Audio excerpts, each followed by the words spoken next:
and development based in Tbilisi. So welcome you all, and without further ado, I would like to invite Barbara to answer my first question. So I'm sure you all will be interested to hear her assessment on NATO's joined-up efforts in dealing and in confronting with hybrid threats, and what role the strategic communications play in there. Yeah, thank you very much. Good afternoon to everyone. It's my great pleasure to be here today. It's my third NATO Georgia Public Diplomacy Forum, and I'm very pleased to be here again and and witnessing this conference to be getting stronger and bigger every year. Firstly, I would not bore you with all the definitions that we have about what is warfare, hybrid warfare, whether it's asymmetric warfare or fifth generation warfare or gray zone tactics. There are a lot of discussions happening between military experts and NATO experts on the right terminology. But maybe I would just look at the hybrid warfare as a puzzle. And this puzzle is composed of many small little pieces. Be it cyber attacks, be it usage of irregular forces or private security companies, be it energy blackmail, be it disinformation, propaganda, and we even witnessed a usage of a chemical substances as part of a chemical attack to reach a certain goal, be it military goal, foreign policy goal, or whatever else the adversary has in their mind. But we believe that in order to counter hybrid warfare, we also need to have a complex strategy which addresses all these individual pieces of puzzle, but not just on one-on-one. So if we have a cyber attack, then NATO adopts a cyber strategy. If we have, for example, threats against civil population, we reinforce our civil preparedness. I mean, all of these are obviously very important strategies to counter these individual pieces of puzzle, but they have to be done in a coordinated and strategic way. And this is how NATO is approaching this phenomena, already starting with Summit 12 in 2014, where the heads of states and governments have given a mandate to NATO to start preparing procedures and tools and plans how to counter hybrid warfare. And then in 2016 at the Warsaw Summit, we adopted a respective strategy and actionable plans, and we are continuing to work on this towards our next summit in July.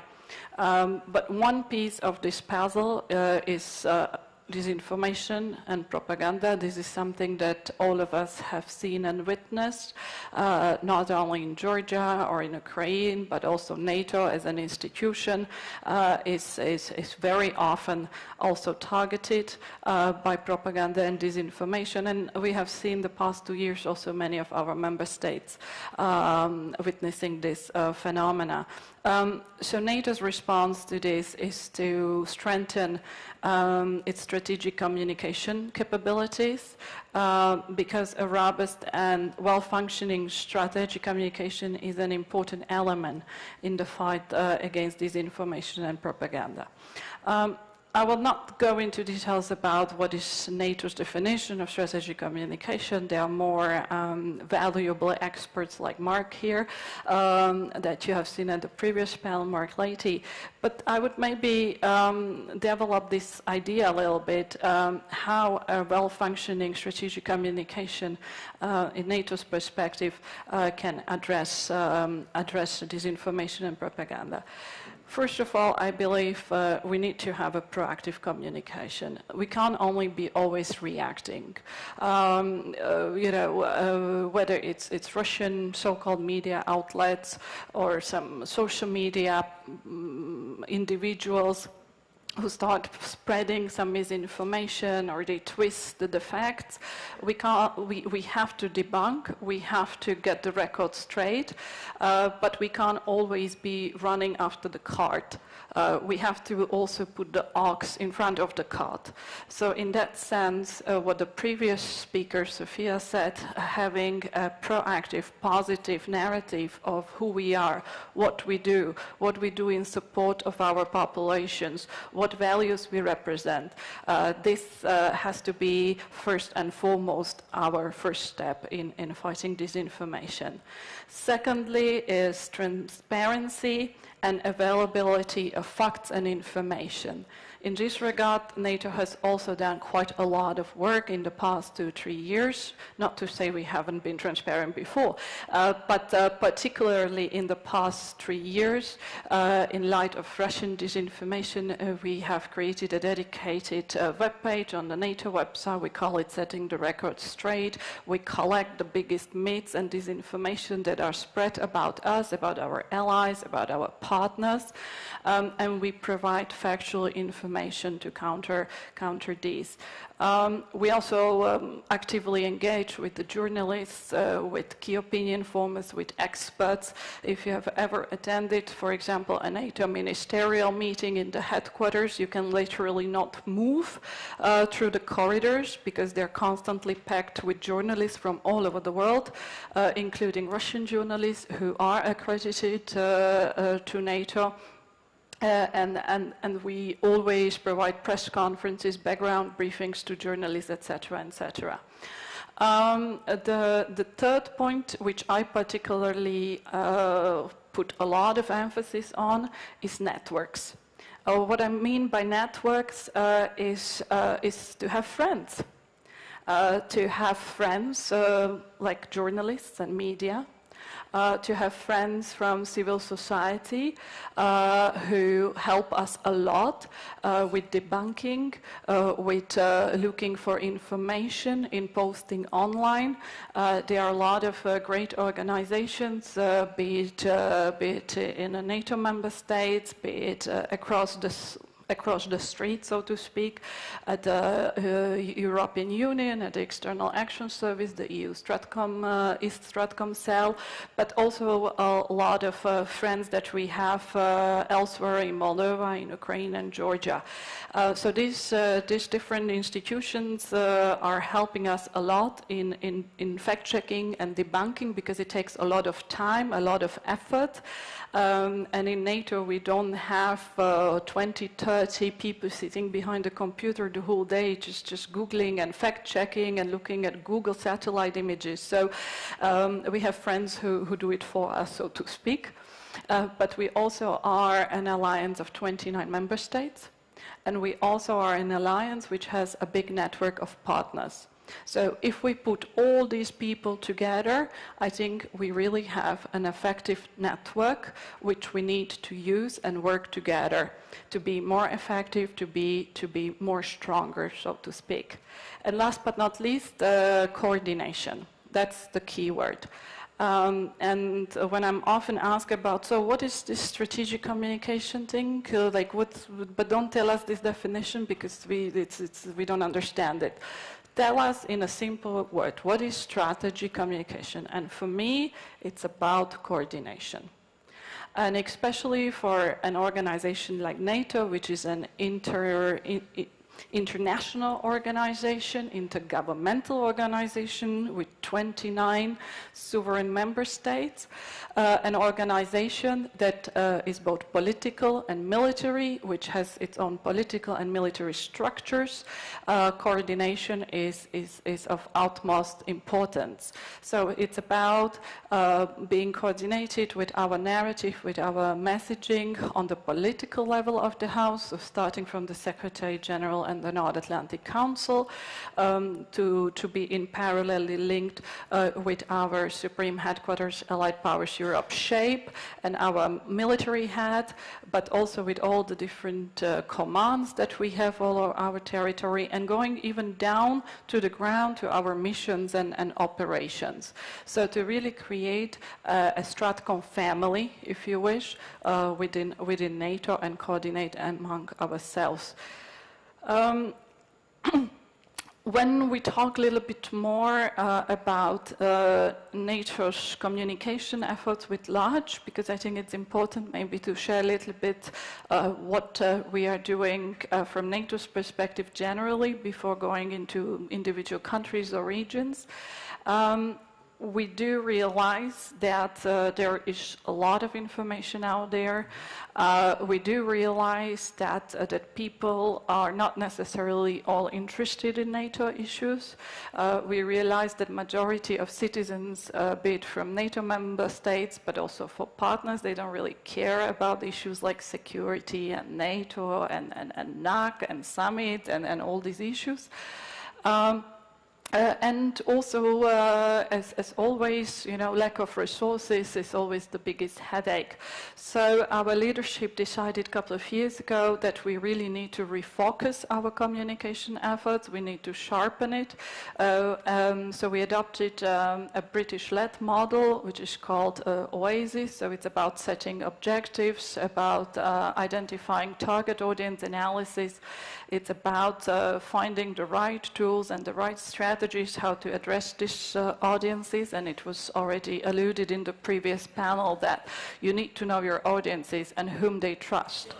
And you need to find the credible voices with whom they can speak and listen to, and then we need to measure as well our effects. So this is a new approach that we started doing in NATO's public diplomacy division, and with this we really try to be more coherent and organized. Last but not least, especially in light of the disinformation and propaganda that is aimed against NATO and our individual member states, we also came to realize that we need to understand what's happening out there. We need to have the information, we need to be able to analyze the trend, and we need to know what is coming so we can better prepare. So modeling ourselves on the Lithuanian example, we have created our own humble at the moment, but we are expanding our own information environment assessment cell, which is linked with our different missions and operations, with our commands, with our member states, and we try to collect different information, create analysis, and that helps us, where possible, of course, to predict certain elements that can happen, and in order not to be surprised, but to have a proactive communication. And this is particularly important for us, especially in the realm of our enhanced forward presence in the Baltic states and Poland. And we are particularly looking at this area because this is really a big target for Russian propaganda, is our presence in this region. So I'm going to stop here and we'll develop further. Thank you for very comprehensive coverage of NATO's efforts to counter the hybrid threats. And I would be also very interested to hear your assessment how to measure the success, but I will ask this question at the later stage. You listed very interesting and important elements: proactive approach, transparency, network coordinations, all are extremely important to have effective strategies. I would particularly highlight the proactive efforts and measures from the NATO, from the partner countries, because if we look at the trend, we've been always on a reactive mode, which should be changed, and now we need to see more proactive efforts from the NATO side as well as from the partners. Rosaria, I would like to invite for your comments. Title of this panel is NATO's regional communication strategy. But before we go to the communication issues, I want to hear your overall assessment of the NATO's policy towards the region, towards Black Sea region. If we look at the Warsaw summit declaration, Black Sea is mentioned 8 times in 5 different paragraphs, which highlights the importance of the Black Sea for the NATO, for the security and stability of the Euro-Atlantic area itself. So can you give us a better sense where NATO stands with this strategy? Okay, let's talk about, on one side, the Black Sea, and on the other side, the regional strategy, the regional political strategy. As you know, my office covers not only Georgia, but also Armenia and Azerbaijan. And among these 3 countries, Georgia is the only one that has a clear aspiration to become a member.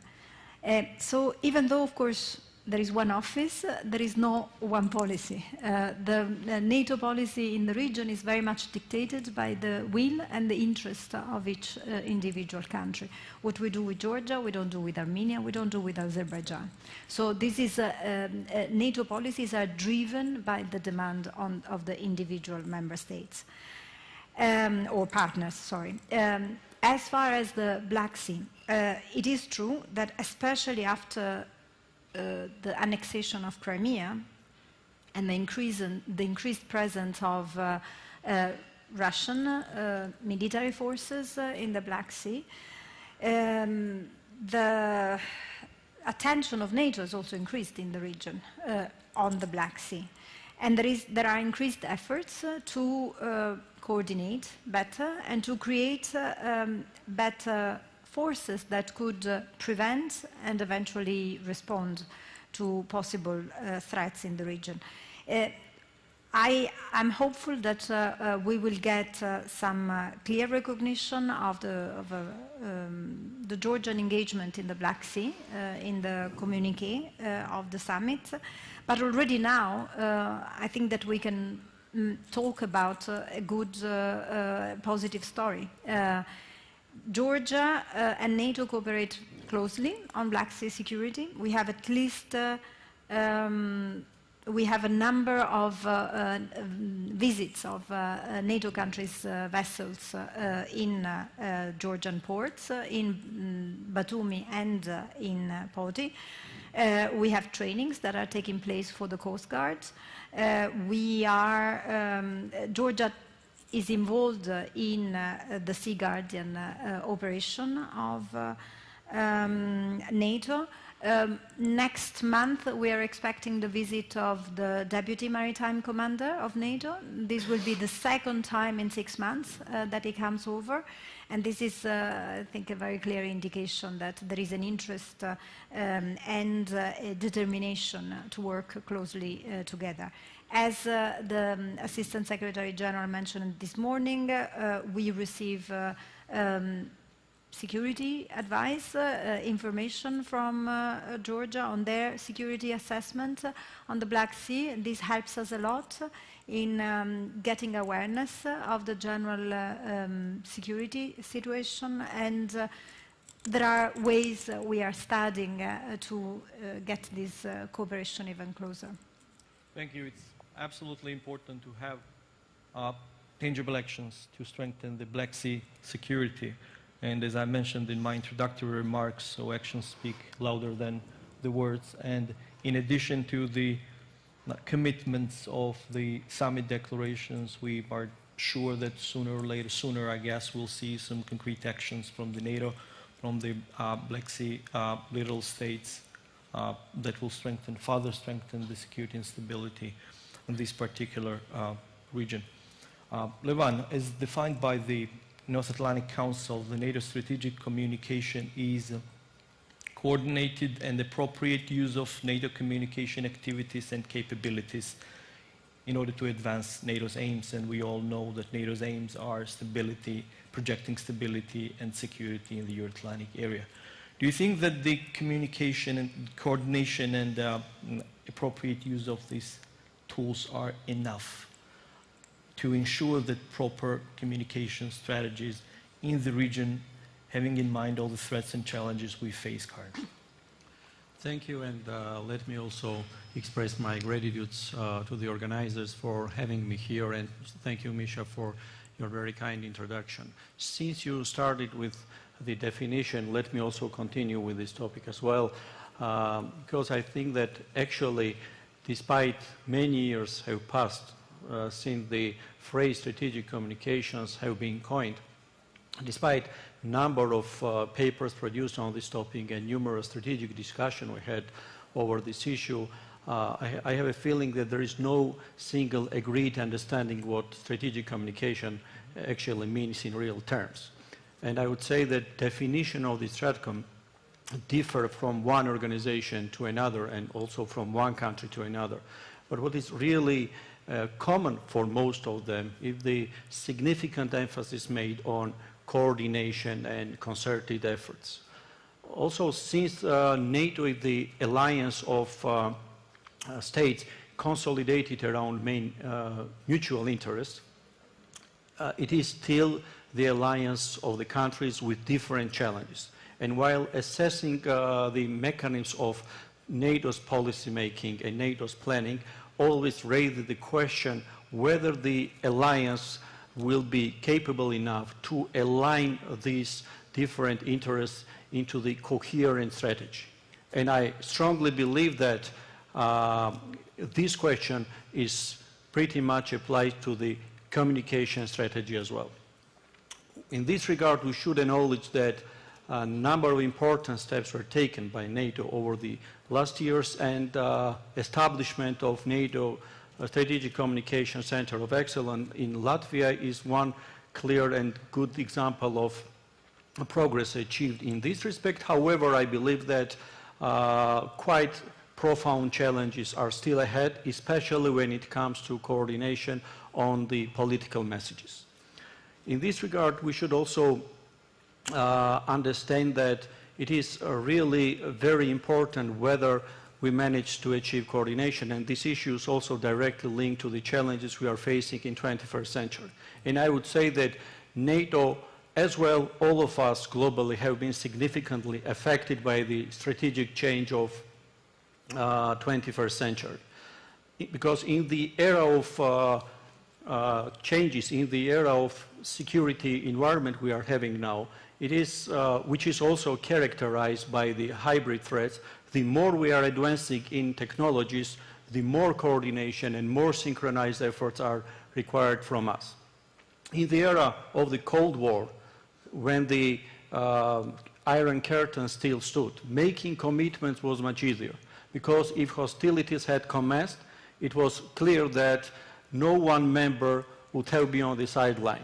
But how we are going, how the alliance is going to leverage the different national instruments into synchronized effort is a big question. Therefore, I would agree with everybody, including to my colleague, that this is the really very big question, how we are going to overcome this challenge with the aim to counter these threats we are facing today.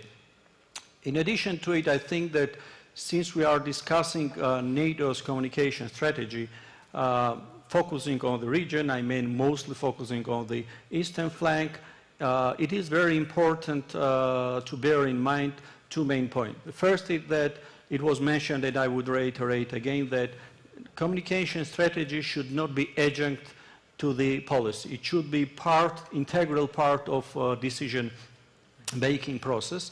And I also believe that what NATO does or what NATO fails to do both have very serious communication component. And in this regard, I would like to emphasize that Russia's policy vis-à-vis neighbors such as Georgia and Ukraine is quite largely based on the narrative that our European or Euro-Atlantic integration track is unrealistic.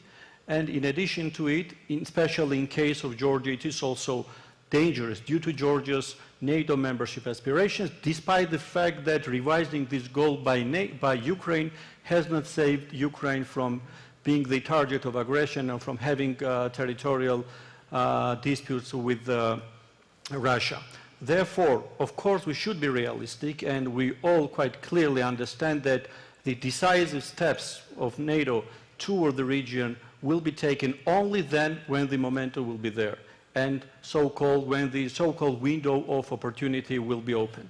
But it is also extremely important to see that as a part of strategy, NATO strategy will be reflected in concrete and decisive steps aimed at significantly strengthening partner countries, respective partner countries' defense capabilities, and also in demonstrating irreversibility of Georgia's membership process, which we got 10 years ago, and we are going to mark 10 years anniversary this year.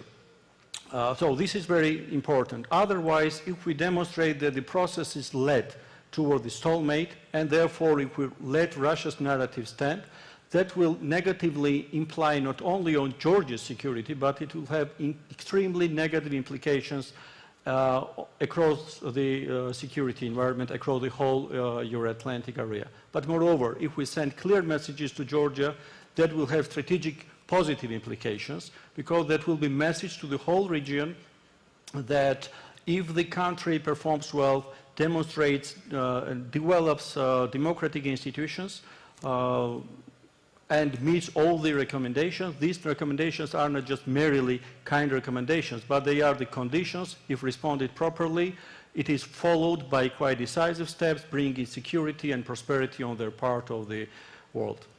Thank you. Thank you, Levan, for very comprehensive coverage. And your comments reminded me one very good example how to counter Russia's propaganda. I'm sure all of you are aware that Russians were promoting a narrative in Georgia that doors of Europe will never be opened for Georgians, and the decision of the European Union to grant us the visa-free was the game changer, and it finally buried this narrative. And we need the same actions in regards to other disinformation and false information which are spread by the Russian Federation in Georgia. I was reminded to encourage you to actively use the Twitter hashtag NATO Days 2008, and the second account is indicated here. Feel free to send your questions and spread information about the forum using Twitter.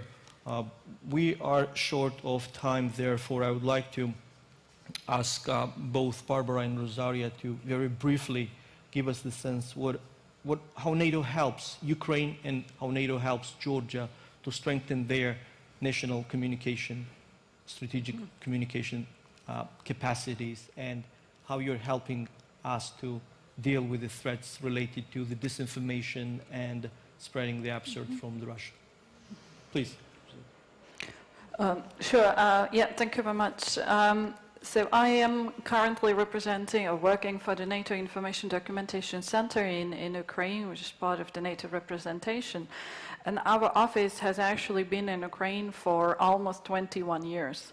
So this tells you and shows you that it's more than 2 decades that NATO has been trying in Ukraine to promote what NATO is and to battle and fight the old stereotypes and myths that were still inherited from the Soviet Union's past history.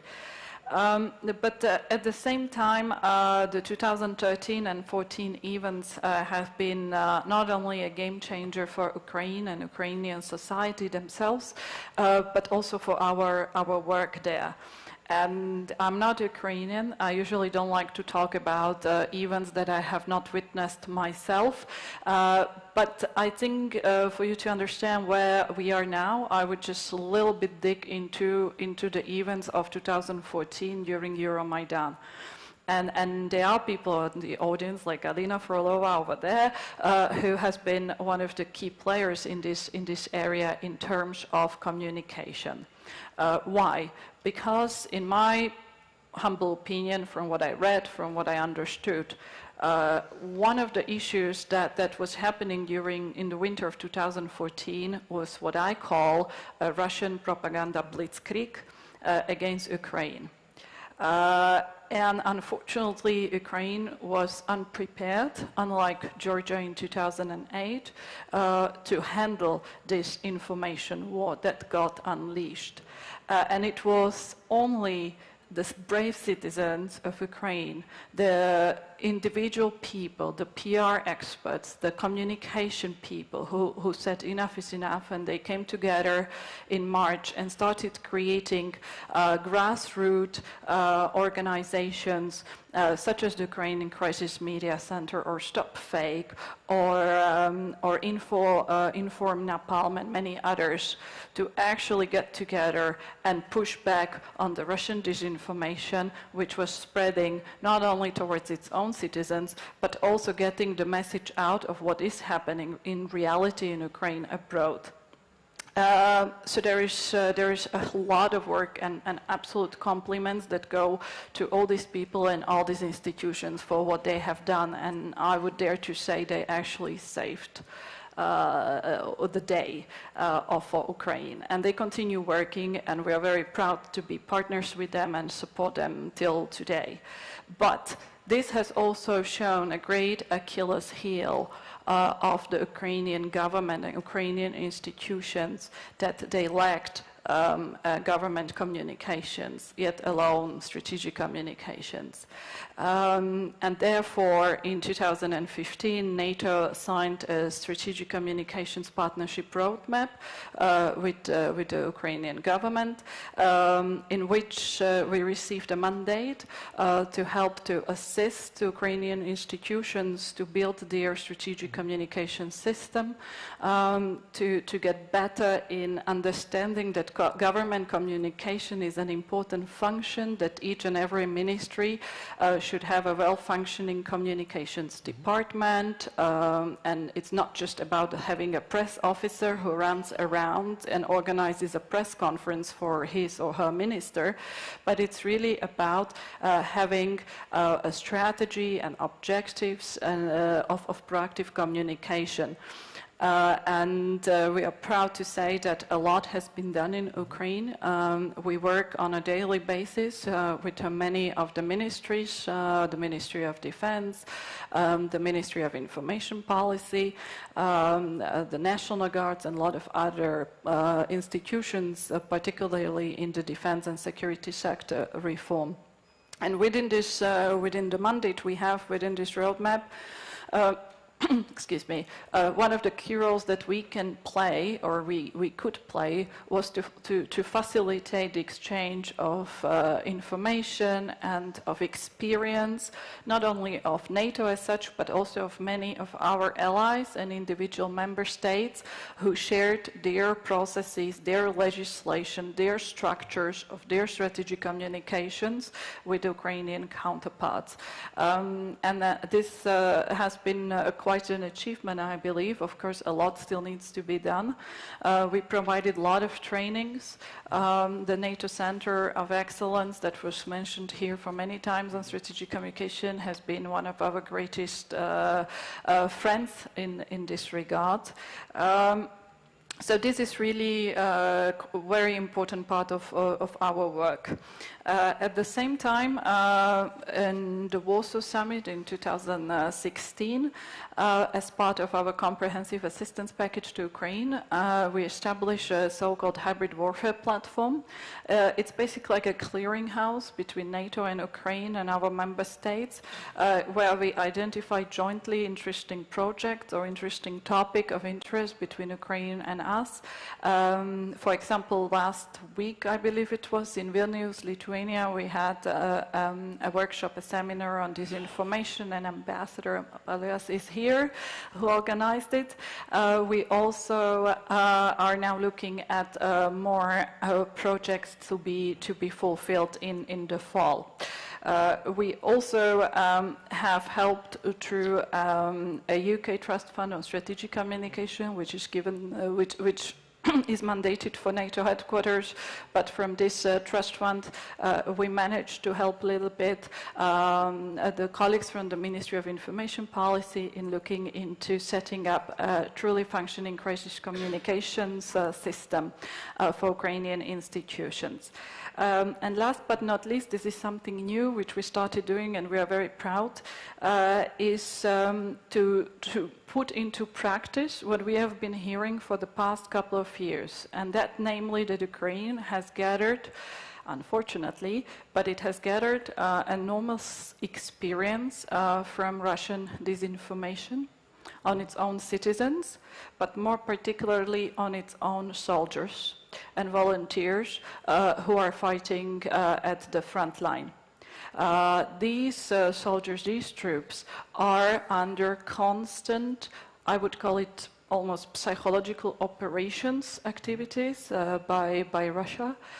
They have gained enormous experience, which, for example, our own NATO allies don't have. And this is an avenue where actually Ukraine can share with the NATO its experience. So we are looking at organizing study trips and exchange programs.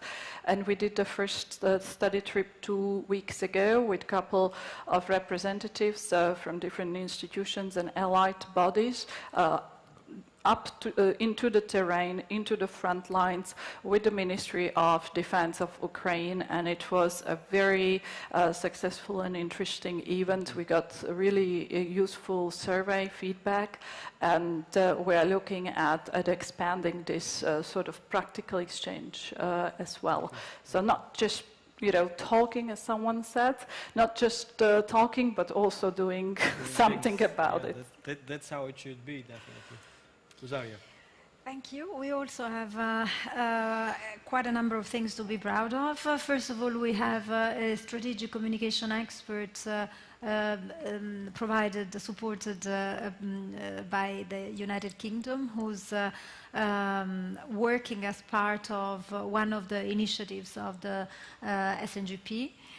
She's based in the Ministry of Defense with the idea of supporting the Ministry of Defense in developing its capacity to work on strategic communication, but also with the idea of creating synergies across the government and with all the different institutions. We have provided trainings to Georgian experts, both here in Georgia and trainings outside. I think last December we had a training for experts of different ministers or governmental agencies here in Tbilisi with representatives of the Center of Excellence on Strategic Communication.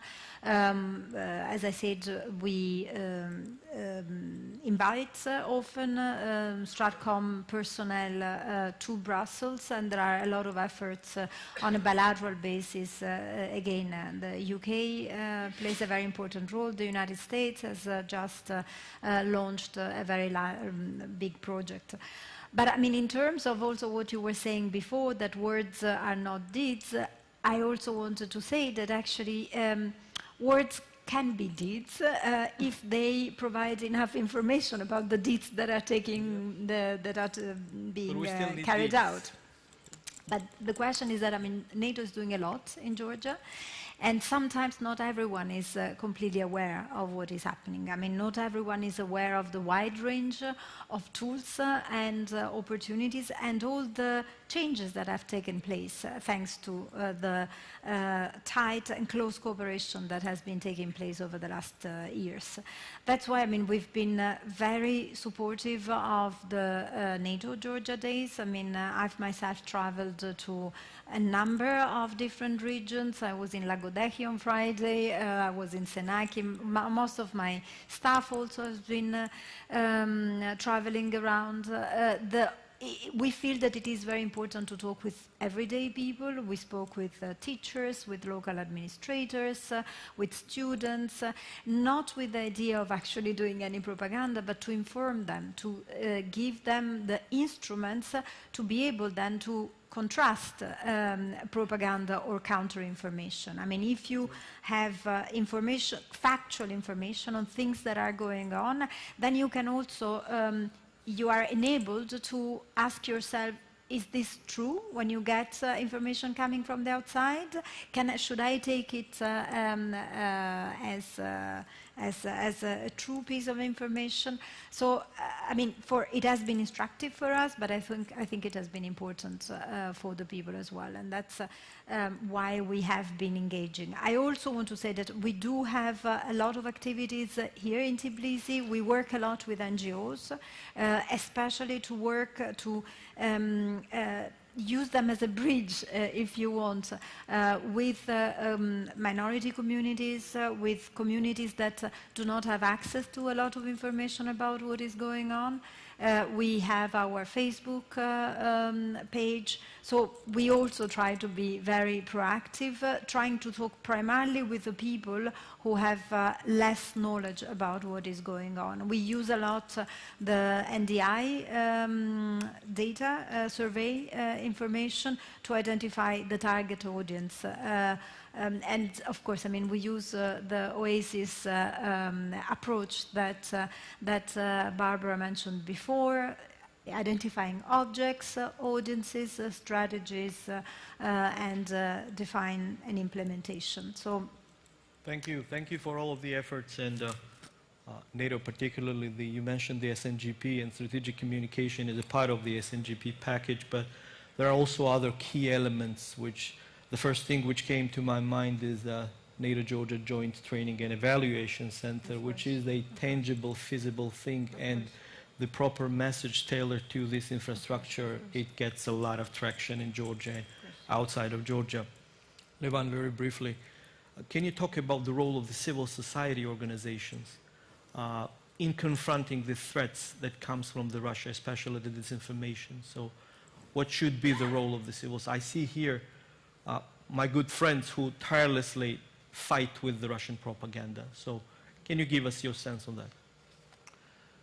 Thank you for this question, because I think that civil society organizations have a crucial role when it comes to strategic communication for numerous reasons. First is that civil society organization, as you absolutely rightly mentioned, can play an important role in countering Russian propaganda and also disseminating positive messages. Another point is that NGOs can always indicate to the government about the deficiencies in strategic communication, and I'm glad to say that on both of issues, Georgian NGO community is quite active. Apart from it is really important to achieve maximum level of coordination among governmental and non-governmental organizations. Because I think that considering the challenges Georgia is facing today, strategic communication in our case, it's not about government's communication with the society per se. It is, I think, should be seen in a wider prism, and we should realize that strategic communication, due to the challenges, is directly linked to Georgia's national security threats and challenges, and of course it also deals with effective implementation of our foreign policy objectives. Hence, I believe that consolidation of the efforts on governmental, non-governmental organizations, the role of our international partners is significantly and very important. Another point, of course, we all understand the main responsibility still lies on the government. And when it comes to challenges at the national level, it is really very important to see that strategic communication system does not function only on the reactive mode. Of course, due to the scale of the propaganda targeted towards Georgia, we cannot ignore fake messages and fake informations. And responding to it is very important. But also taking a proactive step is really very important, because I think that proactive process will enable us to have positive influence on the attitude of Georgian, of the relevant target audience, which is far more important rather than changing the behavior of target audience through reactive processes. It will have much long-term implications on the audience rather than in case-free responses. And this is very important to bear in mind. Also, it is crucial to keep in mind that this process should not be isolated from other elements of strategic communication. It should be part of extremely synchronized and well-coordinated process, which would be based on different elements, including all the results of target audience analysis. So here where we stand today, of course, we have lots of challenges, And also I would like to mention that the role of international partners was mentioned many times. And of course our partners and our allies contributed a lot to strengthen Georgia's strategic communication capacity, and we should appreciate it also, of course. But I would like to mention, as Prime Minister also absolutely rightly underlined, it's really exceptional, the support of the United States to the government of Georgia on strategic communication. And I think that government of Georgia strategic communication program developed by the US Embassy provides all necessary tools to significantly improve the Georgian government strategic communication system. I would like to express gratitude and to underline with positive messages that we are thankful that government seems engaged, and there's a quite positive engagement in this process. But of course I would recommend once again to benefit from this process to the fullest possible extent. Thank you, Levan. I also want to join you in thanking our American friends for their tireless efforts to support Georgia's democracy, territorial integrity, sovereignty, and as we all know, the United States is a staunch supporter of Georgia's NATO membership. So we have about 15 minutes for Q&A session. So I see the hand here, second one is over there, and the third here. Please. Thank you. Andris Kudors, Center for East European Policy Studies, Latvia. Thank you for your presentations. And I will start with my human perspective. One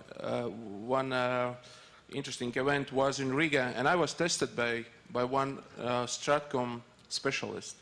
And he asked me, Andris, what does it mean, strategic communications?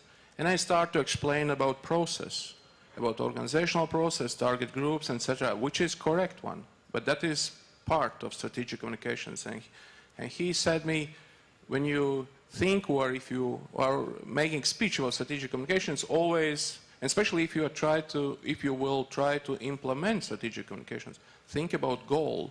If there is strategic communications, there has to be strategic goal. And that is my problem with NATO. And Mr. Dalidze already touched this about this political, maybe different use in particular governments of NATO member states. For example, me as a Latvian, my human perspective to Georgia, I mean to the NATO strategic goal with Georgia is simple. I would like to see Georgia as soon as possible member of NATO. And I would like to see more decisive steps from NATO and NATO member states to get it done. So am I in harmony with, for example, government of Germany or France? I'm not sure. So, and when I speak with colleagues from NATO Strategic Center in Riga, and they said that, yeah, people are coming to them and asking, where is your fight? And a second question is about, do we have the same strategic goal toward Russia?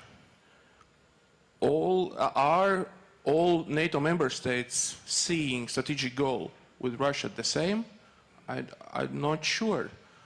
So it's a NATO Stratcom Center in Riga. It's just part of this picture, and they are not able to fight war, I mean in strategic sense, not in military sense,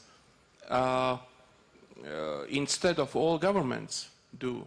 So this is a challenge. It's not so easy to speak about strategic communications without common goal. It's more a rhetoric question. Everyone can pick up it. So how to resolve it? Thanks. Thank you. Thank you for your comment. So, gentleman over there, and then the gentle lady in the fourth row. Thank you.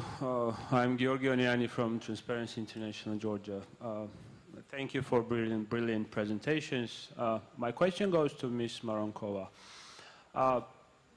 Just to summarize very briefly the Stratcom, the strategic communication activities against Russian propaganda currently, it would be that we're basically responding to Russian offensive on our own soils. Like we're in a responsive mode to whatever they're doing in our backyard. So are there any plans, or generally would you think it would be a good idea to really start thinking of preempting those efforts by Russia on their soil? Just start working with or on the Russian population and Russian society there. Thank you. And the third question here. Lina Frolova, advisor to the Minister of Information Policy, Ukraine. So the Ambassador Ildam was saying that one of the focuses is just strengthening the partnership and having making defense on the partnership territory, let's say. But I know about the position of NATO, and we mainly discuss it with you a lot of times in Ukraine, that this is the responsibility of the government of Georgia or Ukraine to promote their NATO and EU policy inside those countries. And there is some kind of, in my picture, there is some kind of misunderstanding, because the information is now, information domain is main domain for the warfare. But at the same time, NATO doesn't see its obvious presence in promoting itself in the partner countries, in setting up the values of NATO and EU in the partner countries. And as soon as Ambassador also said that the structure of NATO would be one of the main discussions on the next summit, is there any changes in this position expected? And is there any changes that will increase the role of information and role of communications in NATO activities, and especially in partner countries? Thank you. Thank you for your questions. We have two questions and one comment which calls the question how to make sure that NATO allies have the common understanding on their strategic goals. So, well, maybe I can start and then pass the ball to Rosaria. I might combine the, let's say, the first and the second question to a certain degree. I think it is the nature of our organization. As I said, it's an intergovernmental organization. And since 1949, we have one key principle, and that's consensus on which we take decisions. So we can only communicate as NATO on what our currently 29 allies agree and give us a mandate. Of course, communication or public diplomacy or strategic communication can only do when you have some political mandate. So when there is a political decision, then we can communicate. If we don't have a political decision, we can have the best communication strategy, but we can't do that. So I think it boils down back to taking the political decision that is required, necessary, requested, for example, in regards to our position to Russia or the open door or enlargement or whatever else. So this is the nature of the beast, so to speak.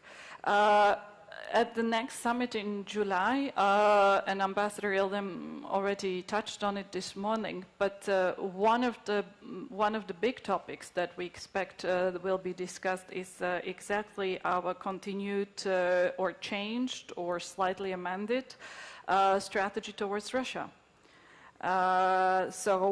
Once our bosses, our leaders take some decision in this regard in July, then we can start discussing and thinking about our strategic communication approach. But so far we have our policy, which is, you probably know very well, defense, deterrence and dialogue. But I don't know if you have seen on Friday when we had the foreign ministers meeting in Brussels, the Secretary General made a very interesting statement to the media where he said, we are not in a Cold War, but we're also not in strategic partnership with Russia anymore. So we are in something new, it's new for us, and we need to figure out what we do. So might not be an answer that people would wish for, but that's simply a reality of our organization. The same goes on the questions about our approach to Russia and whether we are going to start working also in communicating with Russian citizens. I mean, we have done that. I mentioned that my office is 21 years in Ukraine. There is a NATO information office in Moscow for more than 15 years as well, and it's still operating despite the current situation. Now, of course, it can do only limited engagement. It cannot do as much as we were able to do before, but still we think this is important footprint to have there. We continue engaging with Russian citizens. I mentioned we have Russian journalists that we bring to NATO. We bring Russian students and academics to NATO. We are looking at ways how to engage with them more broadly. But again, we can only communicate when we have the green light and the mandate, which is then evolving from our political decisions. And last but not least, about the communication, let's say, division of labor between the NATO offices and the individual governments. Of course, our job is to inform the citizens about what is NATO, yeah? How the organization works, what is it composed of, bring maybe some historical clarity, dispel myths. But first and foremost, it's about communicating about what we do in Ukraine. That's our most important goal.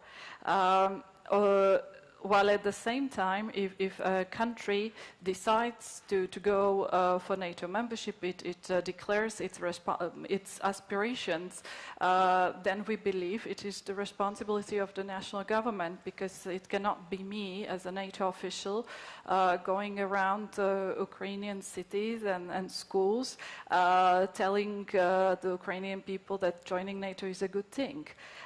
It's not credible from me. It will be perceived as a propaganda. It's the country officials, but also civil society, that have to do this job. And that's what I did, for example, in Slovakia when I worked in an NGO, which was promoting Slovakia's membership to NATO. From time to time, we would have a NATO official who would show up and have some nice speech, like I have now at the conference. But at the end of the day, it was really up to us, Slovak citizens, Slovak journalists, Slovak, famous people, some of our government officials, some parliamentarians who would basically get together. We didn't have major Stratcom strategies. That word didn't exist in those days, in 2002, 2003, but we simply did it. And that I think is important. Now, of course, we do everything we can, which is within our mandate, is to support Ukraine or any other government in their efforts. But at the end of the day, to work with the citizens about whether it's a good thing to join this organization, we believe is for the country itself. We can try to explain what is NATO, put it in perspective. And I believe this is what we are doing. Zari-Levan, do you want to reflect on that? I don't have a lot to add. I mean, of course, we are on the same line with Barbara. But I mean, it is true that the line between information and propaganda is very, very thin. And I always have the feeling when I talk to people that their level of trust can actually fall dramatically if they feel that I'm doing propaganda. That's why when I try to stay as factual, as pragmatic as possible, I try to explain what the lines that we have actually mean. What does it mean having more NATO in Georgia and having more Georgia in NATO? What does it mean that Georgia has all the instruments? Because these are things that, I mean, they are that are understood. For us here in Tbilisi, we meet each other at conferences. We have a lot of opportunities to talk to each other. But outside, and I'm not even saying in the countryside, but even in minor towns of Georgia, these issues are not immediately clear. So I think it is important even to clarify what is really going on at the moment. And this is important. It supports. Thank you, Levan. Yeah. If you allow me, so I would like to reflect on the question about the goals. And I completely share your vision about the topic you mentioned, but still I believe that when it comes to goals, allies are still on the same page. I think the difference is in the level of readiness to take decisions. Otherwise, I think the goal is the same. Whether one or another ally is to take decisive step now. And that's why I think that we need sort of an out-of-box thinking, and we need some new elements in those decisions. And also, since we are approaching the next NATO summit, I think that this opportunity should be used very effectively. Because we all understand that the message of the alliance, for example, that NATO ensures security of member states, and NATO is just able to provide support to the security of partner countries. It is quite understandable, it is quite logical. I would say that it is in full compliance with the Washington Treaty, which was approved back in 1949. But we need a bit more different approaches here, because in the era where we have when we live in the era of the hybrid warfare, when we have quite blurry lines between war and peace, when we see that Russia uses different tactics with the aim to undermine territorial integrity and sovereignty of the countries in Europe, I would say, focusing on the same message only would be dangerous. And that's why we need a bit more creative steps to take. We also understand, and I am sure we all agree, that Article 5 will be enacted only in case we have aggression against the member state, and it is logical. We also understand that NATO has done a lot with the aim to project stability beyond NATO borders. But we need to take more steps. We need to use all opportunities to significantly strengthen the resilience of the partner countries which are target of Russia. We need to take more important steps with the aim to significantly strengthen defense capabilities of those countries. Otherwise, the message, if we reinforce the same message, so some people may think that, including first of all in Moscow, that focusing on the same message that we just can't support without taking decisive steps by drawing red line across the border of NATO, we are also marking somebody's green line. And this would be extremely dangerous. And that's why we need more creativity in this respect. And I think that of course it's difficult, but we should also understand that achieving significant objectives has never been easy. And that's why we have to take very important steps. And I think that the topics such as, for example, hybrid warfare, or tools how to counter hybrid warfare, as well as deliberations on the black security, among other dimensions, are the areas where we can look for some opportunities what to do. And I think we need to use these opportunities effectively. Thank you. Thank you, Levan. Thank you. It's crystal clear that we need actions. Going back to my quote from William Shakespeare, words are not deeds, and we need actions. We need actions, we need robust actions. And when we talk among ourselves, among friends, what could be the next action that will strengthen stability and security of the region? Needless to say, the first thing that comes is inviting Georgia to NATO, and sooner this happens, the better it will be for the security of the region, for the security of Europe, and for the security of Euro-Atlantic area. So our time is up, and I want to apologize for stealing 20 minutes from your coffee time. Next panel starts at 3. Please grab your coffee and come back to the auditorium. And now I want to thank our panelists for their very thoughtful comments. So thank you.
So it's yours.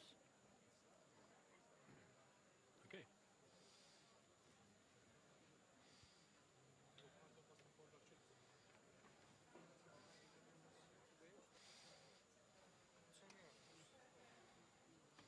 Okay.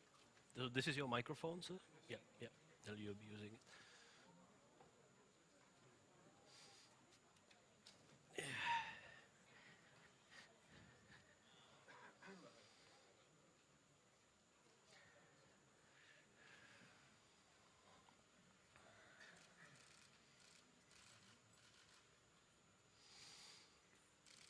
So I believe you can start. Okay. All right, so let's continue in this. So thank you very much for coming back. My name is Jakub Janda. I am the director of the European Values Think Tank based in Prague, Czech Republic. But I'm here just to be rude on our speakers, so to catch up some good time, so we have enough time for the questions. So with us, we actually have quite a great panel, I have to say. And we have 60 minutes to interrogate them here on the stage. So let me welcome His Excellency, Minister of Defense of Georgia, Mr. Levan Izoria. Thank you very much, Your Excellency, for joining us. Then we actually have Eidvidas Barajūnas, who is the Ambassador at Large for Hybrid Threats from Lithuania. And then we have Ilmar Lepik van Vilen, who actually comes from the Cooperative Center of Excellence on Cybersecurity from Estonia. Sorry for the name, I actually didn't get it quite well, but you'll correct me then. So how we will do this is that the minister would start with approximately 10 minutes and he would tell us about what Georgia has been doing, mainly in the defense area, for countering hybrid threats, mainly coming from Russia. Then we will have another small discussion and we will jump right into the debate right there. So Your Excellency, is down yours. დიდი მადლობა, მოგესალმებით ყველას. მივესალმები ღონისძიების ორგანიზატორებს, მინდა მოკლედ მოგახსენოთ იმ რეფორმების შესახებ, რომელიც ხორციელდება თავდაცვის უწყების ფარგლებში და შეიარაღებულ ძალებში და განსაკუთრებული შემდეგ ყურადღება მინდა მივაქციოთ თქვენი სწორედ ჰიბრიდულ საფრთხეებს და ამ გამოწვევების საპირისპიროდ რას აკეთებს თავდაცვის უწყება. პირველ რიგში, როდესაც აღნიშნული პანელის სათაურზე დავფიქრდებით, ბუნებრივია, მხედველობაში გვაქვს თანამედროვე გამოწვევები არა მხოლოდ საქართველოსთვის, არამედ მთელი ცივილიზებული სამყაროსთვის, დასავლეთისთვის, ამიტომაც სიმბოლურად პანელსაც ქვია დასავლური ღირებულებები და ჰიბრიდული გამოწვევები და ეს დაპირისპირება ორ სისტემას შორის, რომელიც ერთის მხრივ დასავლური თავისუფლების, კანონის უზენაესობის და დემოკრატიის ღირებულებებს ემყარება და მეორეს მხრივ სისტემის, რომელიც ავტორიტარული მმართველობის სტილს ემყარება, ძალიან ნათლად ჩანს ამა წლის დასაწყისში ამერიკის შეერთებული შტატების მიერ გამოცემულ ახალ უსაფრთხოების სტრატეგიაში. ამიტომ ცივი ომის შემდეგ ამ დაპირისპირებამ უკვე მიიღო განსაკუთრებული ხასიათი, რაც როგორც საქართველოს, ნატოს ერთ-ერთ ღირსეულ პარტნიორ ქვეყანას და ასევე ნატოს წევრ ქვეყნებს განსაკუთრებული ამოცანის წინაშე აყენებს, რომ გააძლიეროს აღნიშნული ღირებულებები, მათ შორის სამხედრო კომპონენტით. თქვენ ყველა მუწყით, რომ ნატოს შექმნის მთავარი იდეა სწორედ ღირებულებების გამტკიცება იყო და თავისუფლებას, როგორც ღირებულებას ის დატვირთვა და ფილოსოფია აქვს, რომ მას დაცვა ჭირდება, მით უფრო, როდესაც საფრთხის წინაშე დგას. ამიტომ ნატოს როგორც პოლიტიკურ სამხედრო კომპონენტის შექმნა სწორედ ამ ღირებულებების დაცვის მექანიზმს და ამ ღირებულებების უსაფრთხოების მექანიზმს უზრუნველყოფდა. ამიტომ დღევანდელი გამოწვევების პირობებში სწორედ სამყარო, რომელიც ამ ღირებულებებს აძლიერებს, დგას ამოცანების წინაშე და მთავარი ამოცანა არის სწორედ კონსოლიდაცია ამ ღირებულებების გარშემო, როგორც ნატოს ფარგლებში, ასევე მისი პარტნიორი ქვეყნების მხარდაჭერით, ამ ინსტიტუტების გაძლიერება და თითოეულ ქვეყანაში დემოკრატიული პროცესების მაქსიმალური ხელშეწყობა. ჩვენ ქართველები ამას პასუხობთ წლებია სწორედ ჩვენი მისწრაფებით და დემოკრატიული პროცესის კონსოლიდაციით და სიმბოლურია, რომ სწორედ წელს კონსტიტუციის ახალი რედაქცია ითვალისწინებს 78 მუხლში კონსტიტუციური ორგანოების ვალდებულებას ყველაფერი გააკეთონ ქვეყნის ჩრდილოატლანტიკური ინტეგრაციისთვის. ანუ ეს კონსტიტუციის დონეზე აყვანილი ვალდებულებაა, განსაკუთრებული კონსენსუსის შედეგია და განსაკუთრებული კონსოლიდაციის შედეგია იმ პარტიებს შორის, რომელსაც მყარად აქვთ ჩრდილოატლანტიკური კურსი არჩეული. ასეთი კი არის დიდი უმრავლესობა და სწორედ პარტიულ სისტემის ფარგლებში ამ უმრავლესობის უზრუნველყოფა სტრატეგიული კომუნიკაციის გზით არის ერთ-ერთი მნიშვნელოვანი გამოწვევა საქართველოსთვის. ამ გამოწვევების წინაშე დგას განსაკუთრებით ევროპა, მისი აღმოსავლეთ ნაწილი, ფარმაროტო აღმოსავლეთი, მათ შორის ცენტრალური ნაწილი, როდესაც ხედავთ პარტიების აღმოცენებას, რომელიც პოპულისტური, ნაციონალისტური იდეებით სწორედ რომ ხელს უწყობენ უფრო რუსულ პროპაგანდას და კითხვის ნიშნის ქვეშ აყენებენ სწორედ ამ ღირებულებების სიმტკიცეს და სიმძლავრეს, ამიტომ ჩვენი მაგალითით ქართველები და საქართველოს მოსახლეობა ამ პროცესის, დემოკრატიული პროცესის კონსოლიდაციით პასუხობთ მთავარ გამოწვევას, რასაც ქვია რუსულ საფრთხესთან და ზოგადად შეკავების პოლიტიკის ფარგლებში მოქმედება. ბუნებრივია, ჩვენ ბევრი ნაბიჯები გადავდგით, მათ შორის სამხედრო ასპექტში, თავდაცვის უწყების ფარგლებში, რომ ნატო სტანდარტებს დაუახლოვდეთ, მაგრამ მე მინდა სპეციფიური გამოვყო სწორედ რითაც დაიწყე პროპაგანდის საფრთხე, ჰიბრიდული საფრთხეები და ამ მიმართულებით კონკრეტულად რა ნაბიჯები გადავდგით.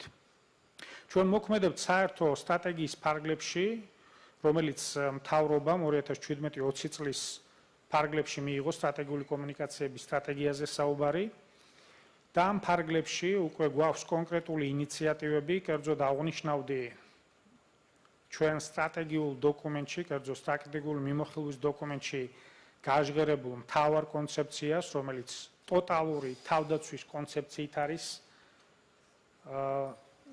ნაცნობი და რომელიც გულისხმობს არა მხოლოდ სამხედრო კომპონენტს ამ ღირებულებების დასაცავად, რაც ასევე არსებითი და მნიშვნელოვანია, არამედ განსაკუთრებულად სტრატეგიულ კომუნიკაციას, საზოგადოების ფართო ჩართულობას და უწყებათა შორისი თანამშრომლობის მაღალ ხარისხს.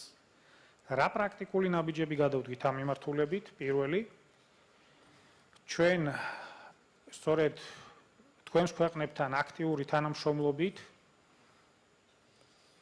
გავაღრმავეთ ურთიერთობა რა და მივიღეთ რა გამოცდილება, შემოვიღეთ სხვადასხვა სწავლებები, სადაც არა მხოლოდ სამხედროები, არამედ ჟურნალისტები არიან ჩართულები, მაგალითად ვიხსენებ ღირსეული პასუხი, რომელიც როგორც კრიზისულ, ისე წინა კრიზისის სიტუაციაში ჟურნალისტებს, სამხედროებს, საზოგადოების ფართო სპექტრს სწორედ ამ საფრთხეებთან გამკლავების თვალსაზრისით ჩართულობის მაღალ ხარისხს თავაზობს. ჩვენ ასევე უწყებათა შორისი თანამშრომლობის გაძლიერების მიზნით გასულ წელს ჩავატარეთ დიდგორის სწავლება, სადაც სწორედ ცალკეული უწყებების სტრატეგიული კომუნიკაციების სამსახურების კოორდინაცია უზრუნველყოფით შევქმნით რა ასეთი ცენტრი მაკოორდინირებელი. გვაქვს ამბიცია წელს დიდგორი უფრო მასშტაბური გავხადოთ, სადაც მაღალი პოლიტიკური თანამდებობის პირები მიიღებენ მონაწილეობას, რითაც სწორედ ამ უწყებათა შორისი თანამშრომლობის ხარისხს უფრო მაღალ ხარისში უზრუნველყოფთ.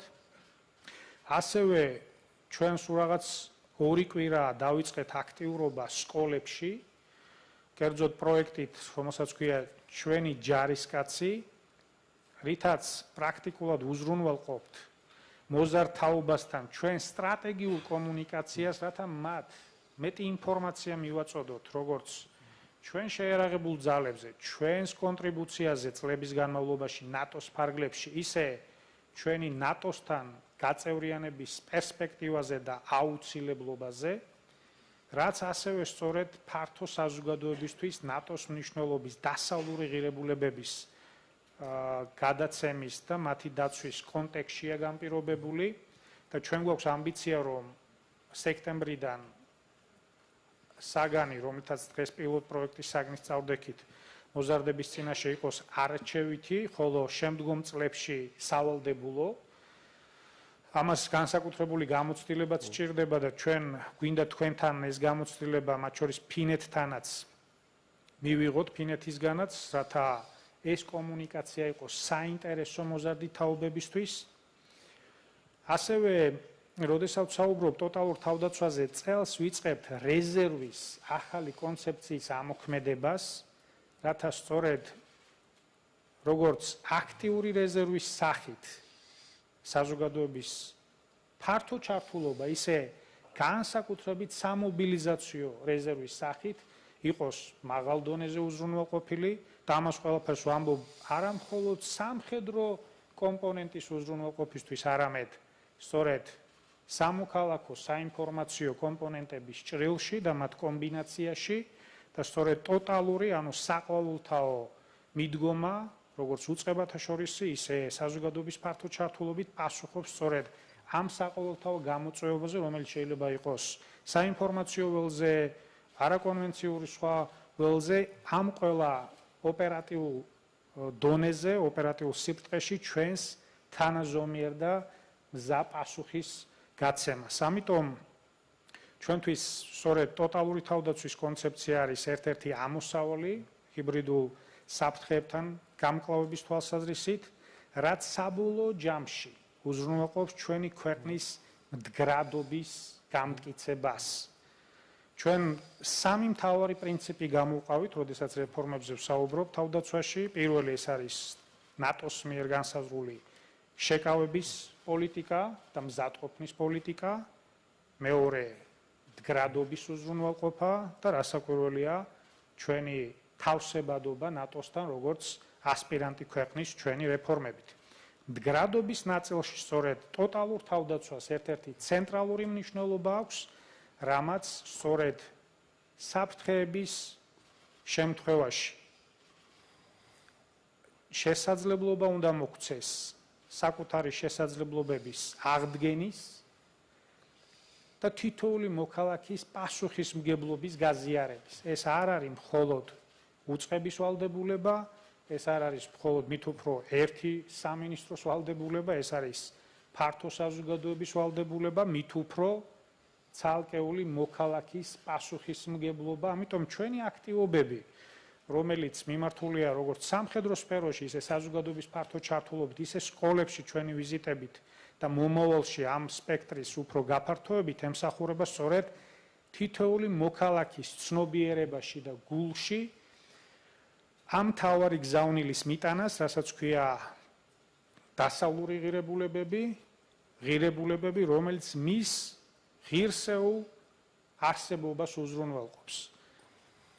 ასე რომ ამ ყველაფრის რაც ვთქვი კომბინაცია შეიძლება ასე დავასრულო, საფრთხეები რეალურია, საფრთხეები უფრო მზარდია.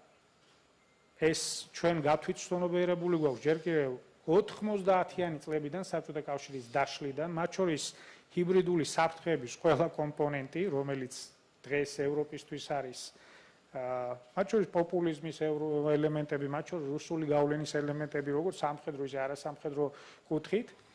და კარგია რომ დღეს განსაკუთრებით 2014 წლის შემდეგ სამწუხაროა ცოტა გვიან ჩვენთვის, მაგრამ კარგია მაინც რომ ეს არის უფრო მასშტაბური მიდგომა, იმიტომ რომ არამხოლოდ ერთი ქვეყნის ფარგლებში საყოველთაო ტოტალური მიდგომაა მნიშვნელოვანი, არამედ სწორედ ამ დასავლური სამყაროს ფარგლებში ტოტალური, ანუ საყოველთაო მიდგომაა ცენტრალური იმისთვის, რომ ამ საყოველთაო გამოწვევას, რასაც ქვია მეორე სისტემა, სხვა ღირებულებებზე, ავტორიტარულ ღირებულებებზე დამყარებული სისტემა, მას ღირსეულად გავცეთ პასუხი.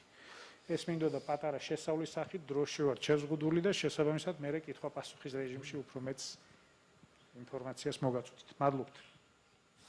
Thank you very much. I have to say that working with the defense community, well, those people are usually very disciplined, and you actually made 10 minutes, so thank you very much for this. So we'll see how Eidvidas does it. So I have to admit that when the Czech government started to develop a new policy on countering Russian influence, one of the first things which happened was that there were people from Czech Republic coming to Lithuania, trying to learn what do you do and what are the lessons learned from Lithuania and, widely speaking, from the Baltic region. What can we take away from your experience and implement it? I think it's clear that a total defense concept, which is widely spread in Nordic and Baltic countries, has been implemented or is being implemented here. But what are the other things, Eidvidas, which you think we should learn from the Lithuanian example? Thank you very much, Jakub. I try to be as disciplined as a minister, and this is, minister set a good benchmark how to be disciplined. But before starting my very really telegraphic messages, because I definitely admire your willingness to have more for the debate, for the Q&A, I definitely cannot avoid mentioning that this year Lithuania and Georgia, we celebrate our 100 years anniversaries. Lithuania 100 years of reestablishing our statehood, and Georgia of the First Republic, which I think is I'm very privileged to be in particular just a few weeks before this celebration to start. So Minister, congratulations. Georgia and Lithuania, we look very different geographically, but, and this is again one of the reasons for me being here, we still have a lot to learn from each other. Here I would try to be a little bit modest than you, Jakub, mentioning Lithuania as a role model. We are not role model. And this is what a hybrid is about. A hybrid is constant learning, because our adversary, our enemy, is developing new and new means. So thus we cannot stuck with a one model, one set of mechanisms. So constant learning of various practices, experiences is one of the modus operandi in this fight against hybrid threats. So here, even if Lithuania might be quoted, in some areas is doing well, I still believe we need to continue seminars like this, experts, smaller, brainstormings, everything matters. Joint exercises, training of our officials.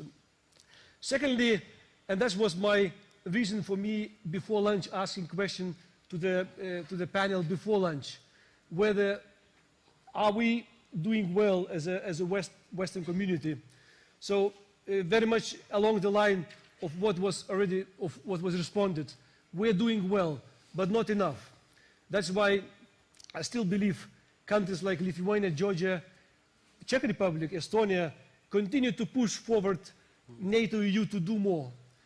NATO EU started to do, but you know, when you within NATO EU speak with your fellow members, European Union, NATO, our British colleagues, no offense to British, they say Salisbury poisoning is wake-up call. Okay. Our French colleague would say Russia's meddling into the French election of last year was wake-up call. I, as a Lithuanian, I say, how many wake-up calls do we still need? Russia's aggression against Georgia 2008 was already a wake-up call, more than enough. But it's fine. We continue because we have big community of countries, NATO, EU. We're learning from each other.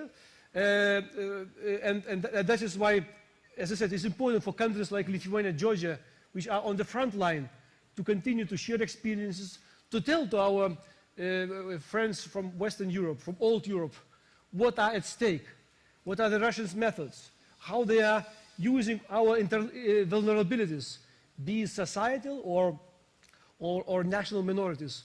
It's not nothing offense for these countries if we will share our knowledge. So again, very important, Georgia, Lithuania, other countries continue to share experience. EU, NATO, as I mentioned, we're doing okay. We still need to do more. East Stratcom unit established, under finance, but it's moving. NATO Center of Excellence in Riga, NATO Center of Excellence in Tallinn, newly established Center of Excellence in Helsinki. Very important elements. Lithuania is one of the enthusiastic members of this new Center of Excellence. I myself I am on the steering board. And I will be always promoting that we need to engage Georgia and Ukraine, actually, in our format of our activities, because these countries can share a lot. So we are moving NATO-EU. But, and this is what Minister was alluding, national responsibility is key. Actually, both NATO-EU, if you read carefully to NATO-EU documents, will refer to national responsibilities. Resilience is business of Lithuania, business of Georgia, and this is, nobody will come and to make us more resilient. So, two sentences on Lithuania's experience. First is strong mandate and comprehensive security approach. The time when Minister of Defense of Lithuania, Minister of Interior of Lithuania, and security services have their own duties within the security apparatus is over. Time to agree on comprehensive security approach. Again, example of Finland, total defense is absolutely right. Our Finnish colleagues were doing this throughout the Cold War and continuously. So good example to follow. Second is to develop system of understanding, because when our political leaders, experts, will have one understanding on what are the threats. This is the starting point. My third point is, of course, already Minister mentioned, but I can only repeat Lithuania's experience, coordination. Coordination of all ministries, agencies, Lithuania's bank, Lithuania's Ministry of Education. All agencies should be engaged. Not just, I want to allude you with a Lithuania's militaristic approach, that we should securitize our policy. Of course not. But we are in the time when we should be alerted. Russia is using all instruments. I mentioned vulnerabilities, societal, national minorities.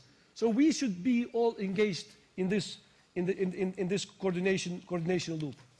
My fourth point is, of course, again, Minister was mentioned, I can only repeat, societal resilience is a key. We, the government, we can invest more in awareness raising.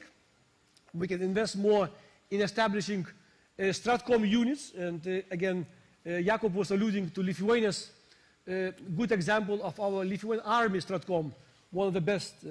But these efforts will be meaningless if society will be not at the level to understand threats, if society will not be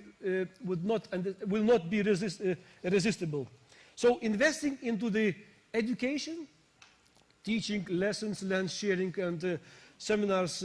Our Stratcom people are traveling through the schools, meeting with Rotary clubs, political parties, again, not to threaten. Threatened Lithuanian society will be easy target of Russia. And this is what Russia wants, threatened society, scary society, but society well-informed. Our political masters, our leaders, our trade unions well-informed what is in stake. This is the crucial. So investing into societal resilience is the key. One of the last point is, of course, the doing your homework, addressing core issues, what are at stake.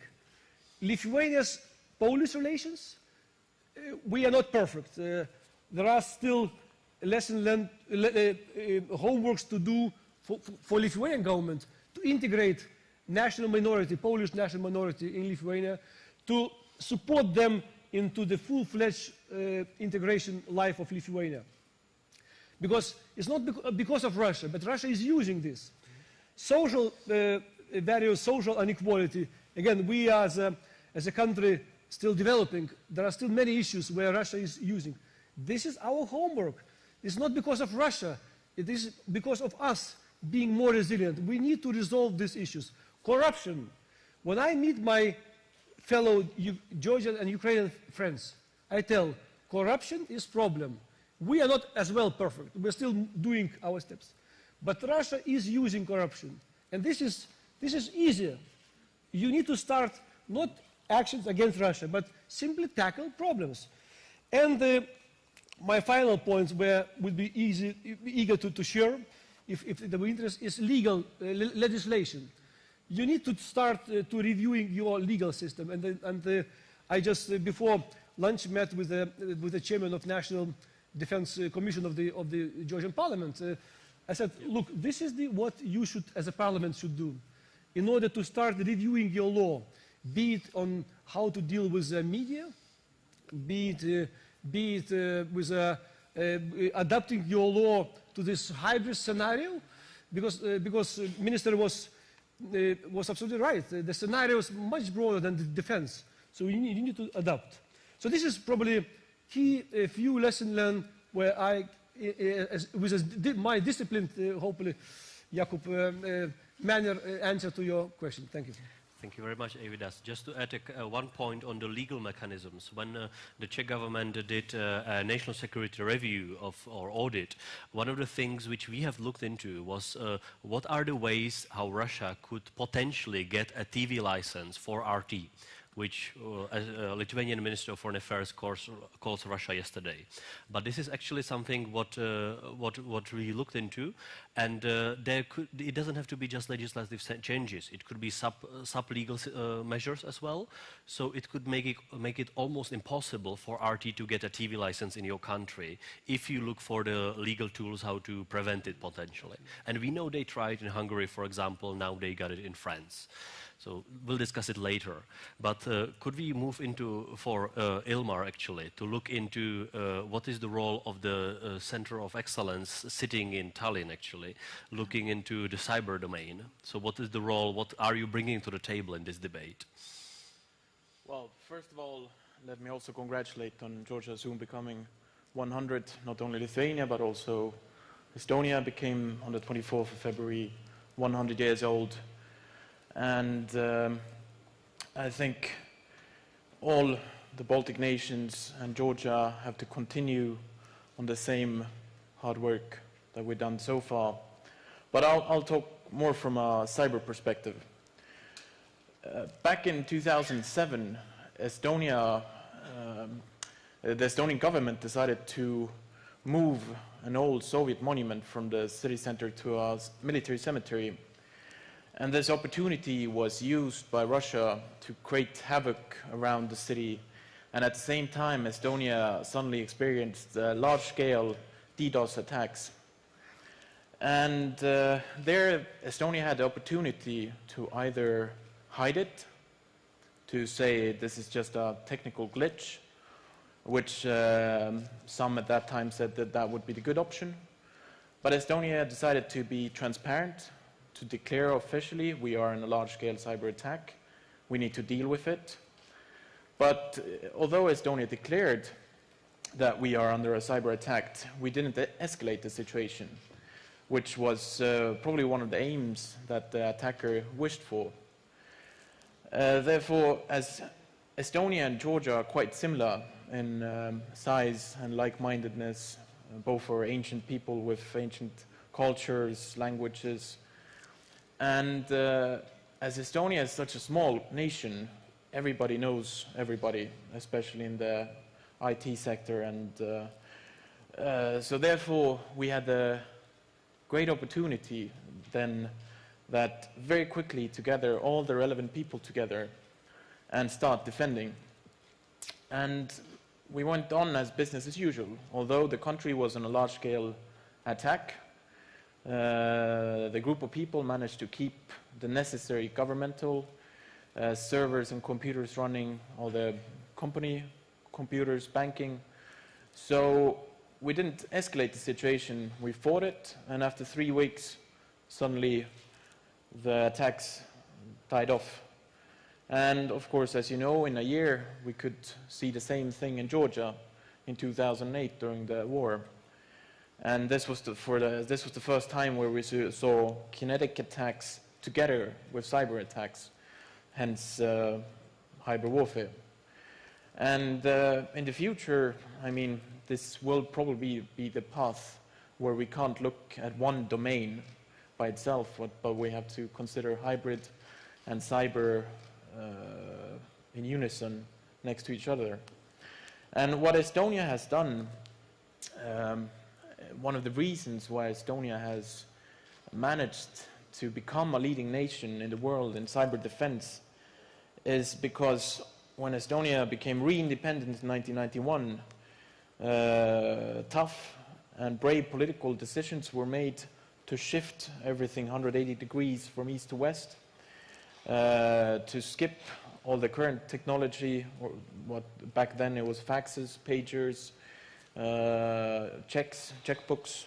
Estonia skipped it and leapfrogged to the latest technology on the market.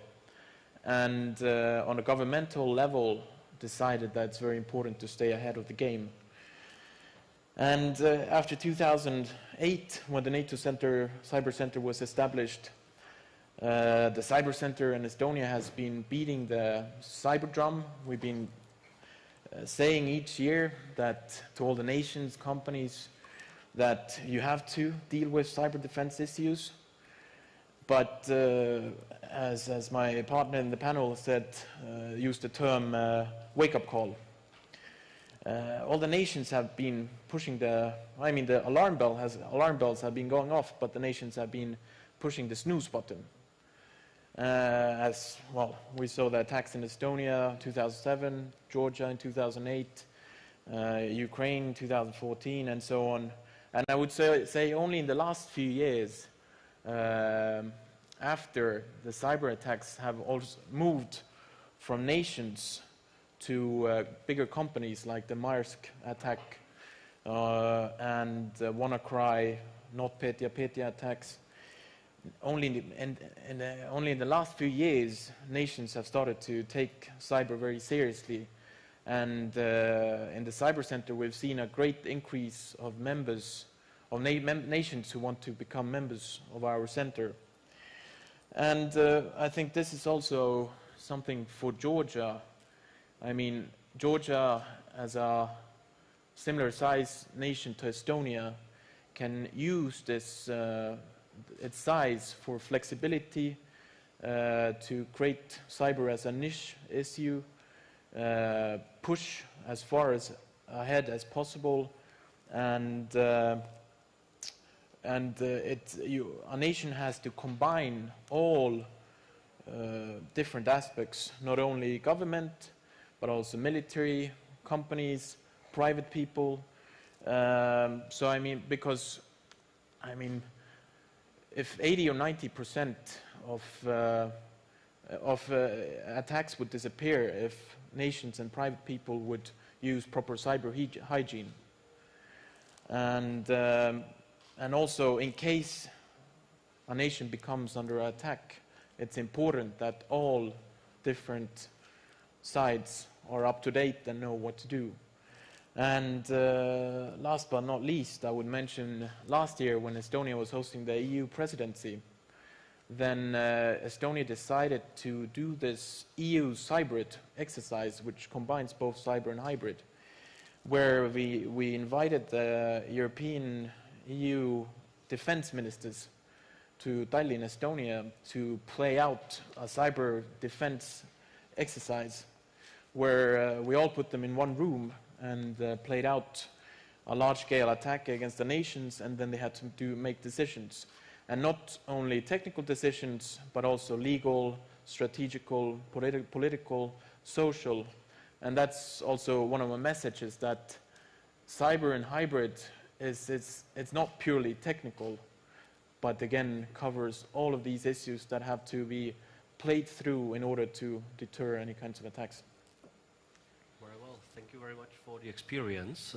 And we will jump right into the debate. We have approximately 30 minutes left. So 1, 2, 3. So could we start right down there, please? Thank you. Thank you. I'll ask question in Georgian, if I may. Yeah, please introduce yourself as Minister, well. yes, Nodar Tangiashvili, აღმოსავლეთ დასავლეთის მართვის ინსტიტუტი. დიდი მადლობა მოხსენებისთვის. მე მაქვს კითხვა ბატონ მინისტრთან. ჩვენ ვისაუბრეთ წინა პანელზე ნატომ როგორ შეცვალა თავისი კომუნიკაცია და ინფორმირების გზები თავის თავზე, ანუ რა წარმოადგენს ნატო. ტრადიციული ფორმატები, საზოგადოებრივი, ასე ვთქვათ, PR-ის დეპარტამენტი, ასე ვთქვათ, გადაკეთა უფრო სტრატკომის დეპარტამენტთან და უფრო დაიწყო სხვა ტიპის ინოვაციური, უფრო კრეატიული, უფრო მოკლე, უფრო გასაგები კომუნიკაცია, მათ შორის მულტიმედიის გამოყენებით, ტექსტზე და ცოტა მოსაწყენ, ასე ვთქვათ, პრეს რელიზებზე ნაკლებად კეთდება ფოკუსი და უფრო მეტად არის კამპანიური ხასიათის კომუნიკაცია და ამაზე იყო საუბარი. იგივე ძალიან კარგი მაგალითია We Are NATO, ეს ძალიან კარგი ვიდეოა. ამ კონტექსტში თქვენ როგორც თავდაცვის უწყების წარმომადგენელი, რას ფიქრობთ, რა უნდა გააკეთოს თავდაცვის სამინისტრომ? ძალიან კარგია, რომ აი ჰიბრიდული საფრთხეების აღქმა არის ძალიან კარგი სამინისტროში, იგივე DIB სკულში არის და სტრატეგიული დეპარტამენტის კომუნიკაციების დეპარტამენტშიც არის თქვენ სამინისტროში ცოდნა ამ საკითხების, მაგრამ ალბათ დამეთანხმებით, რომ მაინც ორიენტირებული ვართ ისევ და ისევ ტრადიციულ ვებგვერდზე, ტრადიციულ პრეს რელიზებზე და ნიუსებზე და ასე შემდეგ. ეს არის ძალიან გავრცელებული პრობლემა ზოგადად საჯარო სამსახურში. ძალიან კარგად მესმის, რომ ჰიბრიდული საფრთხეებისთვის ვემზადებით და ჟურნალისტებისთვის ვატარებთ ტრენინგებს, მაგრამ ყოველდღიური კომუნიკაციის ნაწილი უნდა იყოს, სტრატეგიული კომუნიკაცია ყოველდღიური მუშაობის ნაწილი, ზუსტად ამაზეა ლაპარაკი და მშვიდობიან პერიოდშიც საჭირო აუხსნათ ჩვენ მოსახლეობას რა არის ნატო, რა მიზანი აქვს თავდაცვის სამინისტროს, იგივე ავღანეთის მისიაში, ხო, ჩვენი ჯარისკაცების შესანიშნავი ისტორიები, რომელიც დღეს მოვისმენთ, ამის შესახებ უფრო მარტივად და კარგად რომ გაიგოს მოსახლეობამ, უფრო კონკრეტულად დავავიწყოთ ჩემ კითხვას, ტრენინგი, რომელიც სტარდება შეერთებული შტატების მხარდაჭერით, ამაში მონაწილეობს სტრატეგიული კომუნიკაციის დეპარტამენტები, მათ შორის თავდაცვის სამინისტროდან, თუ გაქვთ თქვენ დასახული კონკრეტული ამოცანები, დავალებები სტრატეგიული კომუნიკაციების დეპარტამენტის მიმართ, რა უნდა შეცვალონ? აი ამ მიმართულებიდან მულტიმედიაზე უფრო მეტი აქცენტი უნდა გააკეთონ, მოკლედ რაღაცების შეცვლა თუ არის დაგეგმილი. And the second question to the ambassador from Lithuania. I mean, it's a follow-up to the question I asked to the minister. We know what has to be done for strategic communication in the national ministries, in the national governments, yeah? But how to do it? Because the civil service has not been used to doing strategic communications for years, and the press officers have been doing press releases, and now they have to do things differently. They have to reorganize the mind change is usually very hard. And how have you done this? Have you outsourced? Have you invited private sector specialists, etc.? How to do this? Okay, so there's the second question, right? Okay, so we'll start with the first one to the minister, and then we'll jump into the second one.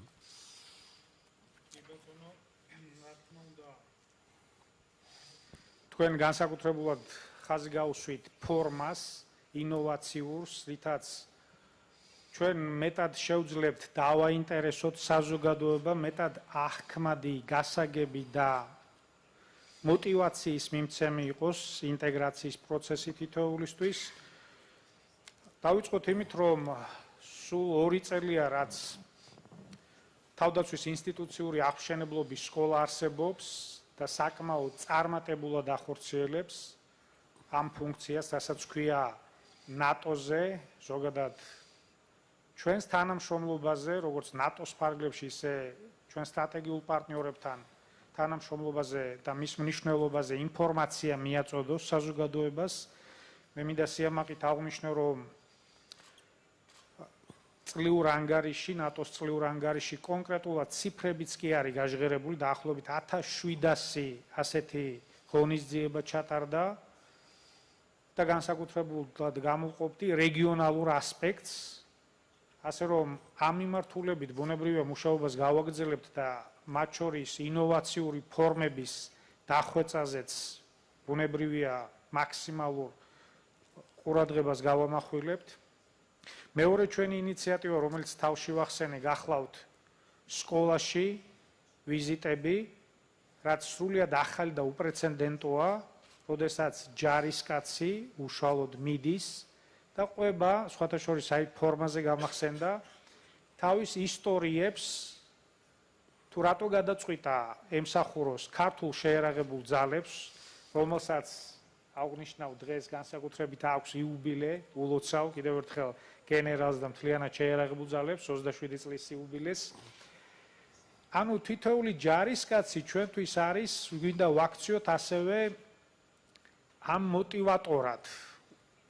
არა მხოლოდ სტრატეგიული კომუნიკაციის დეპარტამენტის ფუნქცია იყოს ის, რაც სტრატეგიულ კომუნიკაციასთან არის დაკავშირებული, არამედ უშუალოდ ჯარისკაცის ფუნქციაც იყოს, თუ რატომ მონაწილეობს გააზრებულად საერთაშორისო მისიებში, რა გამოცდილებას იღებს თავის პარტნიორებთან ურთიერთობით და ეს თავისი გამოცდილება და მოტივაცია პირადად მიღებული გაუზიაროს მოზარდთაობას, რომელიც ყველაზე ძლავრი ფუნდამენტია გრძელვადიან პერსპექტივაში ჩვენი ქვეყნის დემოკრატიული განვითარებისთვის.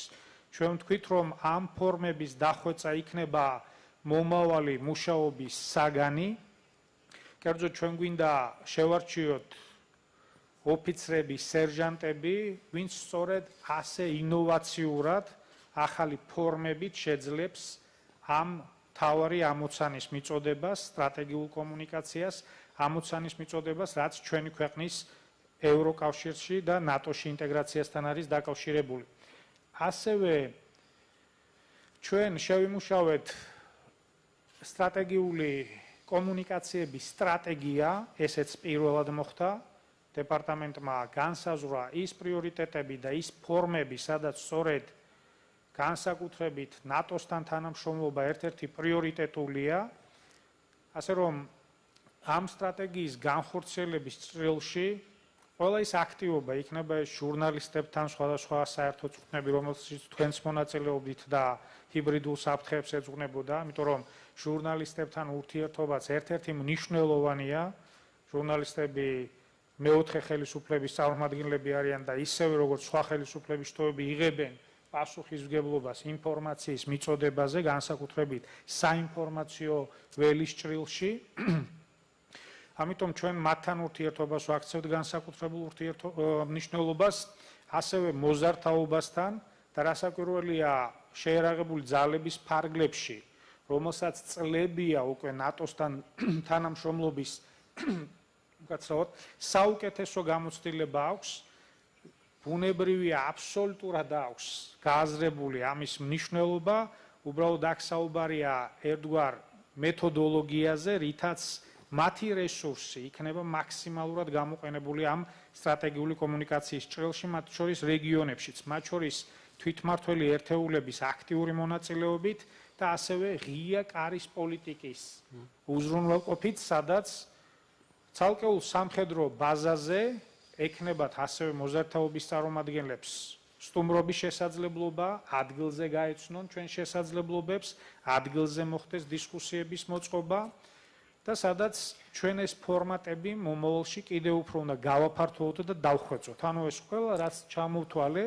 არის სწორედ ამ სტრატეგიული კომუნიკაციების სტრატეგიის ფარგლებში განსაზღვრული, რომელიც ჩვენმა სტრატეგიულმა დეპარტამენტმა მოამზადა და სწორედ სხვადასხვა აუდიტორიებთან ინოვაციური ფორმით ამ გზავნილების გააქტიურება და მიწოდება არის სწორედ მისი ერთ-ერთი მთავარი ამოცანა, რასაც პრაქტიკული ნაბიჯებით ჩვენ ვასრულებთ, რაც აღიარებულია და სიამაყით კიდევ ერთხელ აღვნიშნავ, ასევე მოხსენიებულია ნატოს ყოველწლიურ ანგარიში. Thank you very much, Minister. And now maybe just one of you, if you could respond, maybe 1 or 2 minutes. The question was basically how to bring the public administration Stratcom from Middle Ages. I think there are actually at least 2 good examples which we know in Europe. One is Ukraine Crisis Media Center helping out Ukraine government to some extent. The second would be the British 77th Brigade using civilian expertise for the British government Stratcom in some cases. But maybe you have some other cases which you would example. I can definitely share very briefly Lithuania's experience. But I think the core business is not only to change few individuals to do something different in different way than they were doing previously, from press release to sort of traditional Stratcom issues.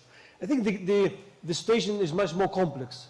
When Ukraine was under attack and we Lithuanians, we just were a second. Our feeling was we are the second. So first and foremost was political decision, political understanding of our masters. We are under attack. Lithuania's President Grybauskaitė, she was very blunt. Lithuania is facing information attack. And this is not meaningless. This is important from where you start. Political leaders understand what is at stake. Secondly, you should get rid of definitely old style of press releases. You need to embark in completely new sort of ways of dealing with the problem. In case of Lithuania, Jakub mentioned 77th Brigade of UK. We have Lithuanian Army Stratcom department, which was, again, not accidentally. These guys who established this unit in the Lithuanian Army, they came from Lithuania's special operations, from experience in Afghanistan. When you are military, as a SOP, you are always constantly in this hostile information environment assessment. So these guys came from Afghanistan and said, hi, we have knowledge and experience and even software. Now they started to even to develop software, how to monitor IP addresses and how to understand. But most important, and this is what I will repeat, experience sharing. You need to look to how other countries are doing. Israel, Singapore, UK. So we need to share experience. And this is what matters. Yeah. Can I stop you right here? Yeah, absolutely. Okay. Political message, political understanding, changing of behavior, experience sharing. This is critical. Okay. Next question, please.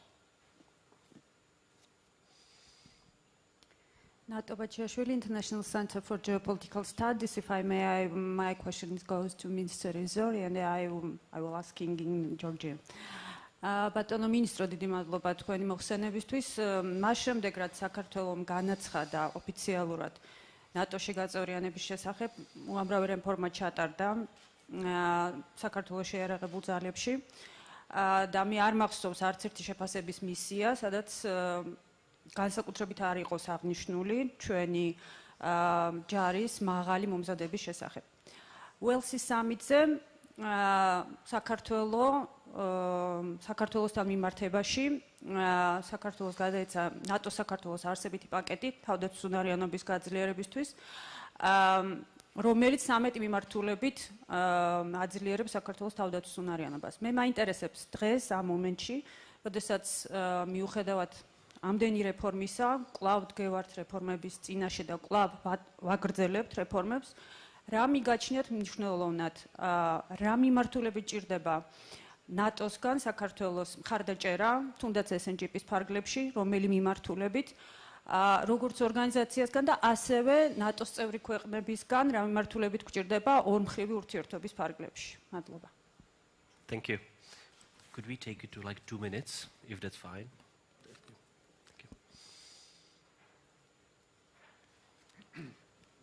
რასაკურველია ჩვენ ყველა იმ პროცესების ადეკვატურად ვახორციელებთ რეფორმებს, რომელიც ნატოსთან მოდის აბსოლუტურ თანხმედრაში, მე ვთქვი შეკავებისა და მზადყოფნის ახალ სტრატეგიაზე, რომელიც უელსის სამიტზე გაჟღერდა. განსაკუთრებით კი წელს მინდა ასევე თქვენი ყურადღება მივაპყრო იმას, რომ ჩვენ გამოვაცხადეთ ჯერ კიდევ იანვარში ეს წელი როგორც ლოგისტიკის წელი. და იცით რომ თქვენ ნატოს ფარგლებში სამიძე იქნება გადაწყვეტილება მიღებული ლოგისტიკის სარდლობის ჩამოყალიბების შესახებ, ასე რომ ეს იქნება ერთ-ერთი პრიორიტეტული სწორედ ჩვენი ნატოსთან თანამშრომლობის და მათ შორის სხვა ქვეყნებთან, ნატოს წევრ ქვეყნებთან ორმხრივი თანამშრომლობის ფორმატში. ამ თვალსაზრისით განსაკუთრებულად გამოვყოფდი ჩვენს მთავარ სტრატეგიულ პარტნიორთან, ამერიკის შეერთებულ შტატებთან თანამშრომლობას, მის ექსპერტებთან. ჩვენ უკვე გვაქვს დოკუმენტები და სამოქმედო გეგმა, იმიტომ რომ უფრო მობილური, უფრო ლოკაციაშიც ადეკვატურად განსაზღვრული შეიარაღებული ძალები ყავდეს, რომელიც იქნება საფრთხეზე ადაპტირებული და მეორე მნიშვნელოვანი ასევე იქნებოდა ჩვენთვის, რა თქმა უნდა, კიბერუსაფრთხოება. თქვენ იცით, რომ ასევე ნატო გეგმავს წელს კიბერ ოპერაციების ცენტრის შექმნას. ჩვენ ბევრი ვისაუბრეთ იმაზე, რომ სწორედ ეს სიბრტყე იქნება ერთ-ერთი მნიშვნელოვანი განზომილება მომავალში, სადაც ჩვენი საფრთხეები, რომელსაც რუსეთიდან ვიღებთ, პოტენციურად სწორედ ისეთ ინფრასტრუქტურას შეეხება, რომელიც არის კრიტიკული, შესაბამისად, როგორც ამ კრიტიკული ინფრასტრუქტურის დაცვის, ისე კოლექტიურად ამას ხაზგაუსვამ უსაფრთხოების უზრუნველყოფის მიზნით სწორედ კოორდინაციას და თანამშრომლობას მომავალში ექნება განსაკუთრებული მნიშვნელობა. ეს გაჟღერდა კიდევაც ნატოს მიერ, როდესაც საუბარი იყო უფრო ტექნოლოგიურად განვითარებულმა ქვეყნებმა მეტი გააკეთონ და დაეხმარონ ტექნოლოგიურად მეტნაკლებად განვითარებულ ქვეყნებს, განსაკუთრებით ლიდერ ქვეყნებზეა ნატოს ფარგლებში საუბარი. ანუ აქ უკვე საუბარია სწორედ ამ სიბრტყეშიც კოლექტიურ უსაფრთხოებაზე და რაც ითქვა აქ გავიმეორებ, ამ მიმართულებით სწორედ კოორდინაციის გაძლიერება არის სასიცოცხლოდ მნიშვნელოვანი, ასე რომ თქვენ მკითხეთ, რა რეფორმები იგეგმება სწორედ ამ მიმართულებებით, როგორც ნატოს, ისე ორმხრივ ფარგლებში, განსაკუთრებულად გიპასუხებთ, ეს არის ლოგისტიკის მიმართულება, რომელიც პრიორიტეტად არის გაცხადებული ჩვენი წლის სამოქმედო გეგმაში და რასაკვირველია კიბერუსაფრთხოება, რომელიც ასევე აბსოლუტურ თანხმედრაში მოდის ნატოს მიერ გაჟღერებულ კოლექტიური უსაფრთხოების დოქტრინაში უკვე ამ განზომილების ფარგლებში, როგორც არის კიბერსივრცე. Thank you, sir. So we do have 12 minutes to go, so I would propose that we will have 4 more questions. Each would be 1 minute. So here's the first one, second, and 2 more. Okay, third and the fourth at the back, right? So 1 minute for you, and the question, please. Madloba, Seri Kapanadze, Parliament Vice-Speaker, Europol საქართველო. ჩვენ რამდენიმე დღეში კვირაში ვაპირებთ, რომ ჩვენმა პარტიამ წარადგინოს პარლამენტში საკანონმდებლო პაკეტი, რომლითაც შესაძლებლად მიგვაჩნია ბრძოლა რუსეთის პროპაგანდის წინააღმდეგ და 3 მიმართულებაზე ვფიქრობთ. პირველი ეს არის რუსეთიდან მომდინარე ფინანსების შეზღუდვა, მეორე ეს არის იმ მედია მაუწყებლების შეზღუდვა ან გარკვეული შეზღუდვების გავრცელება მათზე, რომლებიც აქ ავრცელებენ რუსულ პროპაგანდას და მესამე ეს არის საბიუჯეტო სახსრების უფრო მეტი ტრანსპარენტულობა, რომ არ იქნას მიწოდებული ამ მედია საშუალებაზე, რომელიც საქართველოში მოქმედებს. მე მაქვს კითხვა ჩვენ ევროპელ კოლეგებთან, საუკეთესო პრაქტიკა, best practice, რაც არის, როდესაც თქვენ ახლა უკვე ისაუბრეთ ნაწილობრივ, მაგრამ კიდევ რა ტიპის საკანონმდებლო ნაბიჯები შეიძლება იყოს გადადგმული და მოკლე კითხვა ბატონ მინისტრო, ხო არ გონიათ, რომ მოვიდა დრო, რომ საქართველოს ხელისუფლებამ აღადგინოს რუსულენოვანი მაუწყებელი პიკის მსგავსი, რომელიც თქვენმა ხელისუფლებამ გააუქმა 2013 წელს, რასაც შეიძლება ქონდეს ორმხრივი ეფექტი, ერთი ბრძოლა რუსულ პროპაგანდასთან საქართველოს ტერიტორიაზე რუსულენოვან მაცხოვრებლებში და მეორე ბრძოლა რუსულ პროპაგანდასთან ოკუპირებულ ტერიტორიებზე. მადლობა. Thank you, sir. The second question will be here for Frederick, here in the first row, please. Yeah. And then third and fourth, right? Please. Hello, I'm Frederick Foy. I'm from the Swedish Civil Contingencies Agency. It pleased me immensely, of course, to hear that Georgia is adopting a total defense concept, something that we in Sweden are very familiar with.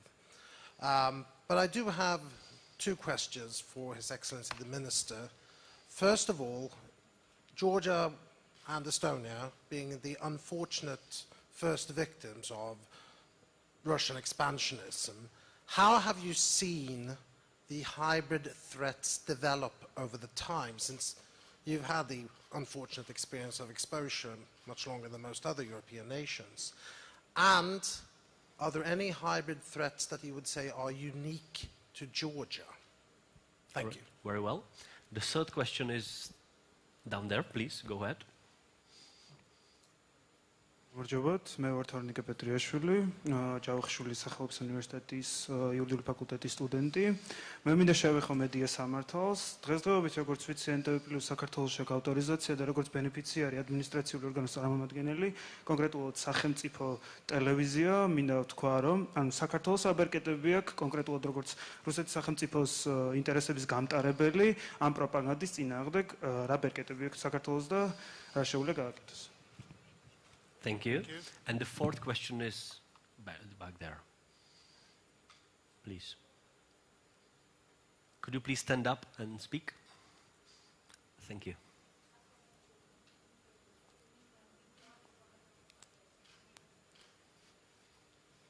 It's being put on right now. Estonეთის წარმომადგენელს მინდა დიდი მადლობა გადაუხადა, რომ ამ ქვეყანამ ჩვენ დიდი დახმარება გაგვიწია კიბერ ინჟინერების მთელი თაობის მომზადებაში. ტალინის ტექნოლოგიური უნივერსიტეტი, მათ შორის ჩემი ვაჟისთვისაც არის საოცარ დახმარებას უწევს ახალგაზრდობას და არც გასაკვირი რომ ეს ქვეყანა კიბერნეტიკის სფეროში თავდაცვაში ლიდერებს შორის აღმოჩნდა. მაინტერესებს ბლოკჩეინ სისტემებს რამდენად იყენებთ აი ამ ომში და კიდევ ბატონო ლევან თქვენ ბრძანდებით იმ ქვეყნის სამხედრო მინისტრი, ამაყის სამხედრო მინისტრი, რომელიც რუსეთს 300 წელია მტერს უწოდებს, 300 წელია უთანასწორო ომში ვართ და სულ გმირობის, გასაკვირი საქციელის ნიმუშებს და მაგალითებს უშევენ და ბოლო მაგალითი თქვენი ყოფილი ჯარისკაცი იყო, რომელმაც იცოდა გულსამოგლეჯდა ოკუპანტის საპყრობილეში მოხვედრა, მაგრამ არ შეეძლო დაეთმო ღირსება, არ შეეძლო დაეთმო ღირსების ხარჯზე პიროვნული თავისუფლება და გარდაცვლილი კაცებიც, გარდაცვლილი ჯარისკაცებიც იბრძვიან განსათავისუფლებლად. ყოველი ქართველი მეომარი უფლისაგან მეომრადაა ჩაფიქრებული ოთარ ჭილაძეს ეკუთვნის სიტყვები და ესაა ჩვენი უკტავების საიდუმლო. მაგრამ როდესაც ტროლების ჯარიც გვიტევს, ისედაც 250 მილიონი არიან. აი, რას ფიქრობთ, თქვენ ამბობთ სკოლებში შევდივართო, ფიქრობთ იმას, რომ ჩვენი ერთი ჯარისკაცმა, უფრო მეტი ჯარისკაცმა, ანუ ჩვენი მხოლოდ ავტომატით კი არა, რომ სხვა ბრძოლის, სხვა მეომრები უნდა აღზაროთ, რომელიც კლავიატურასთან გაცილებით უფრო კარგად იომებენ, ვიდრე ავტომატით ხელში. აი, უნიჭიერესი ახალგაზრდები ყავთ, ნასაში ხვდებიან სოფლის რომელიღაც მიტოვებული სკოლის ბავშვები ისეთ საოცარი გამოგონებები მოსდით მათ ტვინში, რომ ნასას ლაბორატორიებშიც კი ხვდებიან. რას ვაკეთებთ აი ასეთი ჯარისკაცებით, ასეთი ახალგაზრდობის აღსაძელად? თუნდაც იგივე ესტონეთის დახმარებით, რომელიც არც თანხას, არც ენერგიას, არც პროფესორებს არ იშურებს, რომ ჩვენ დავწინააღმდეგოთ აი ამ ფრონტზე.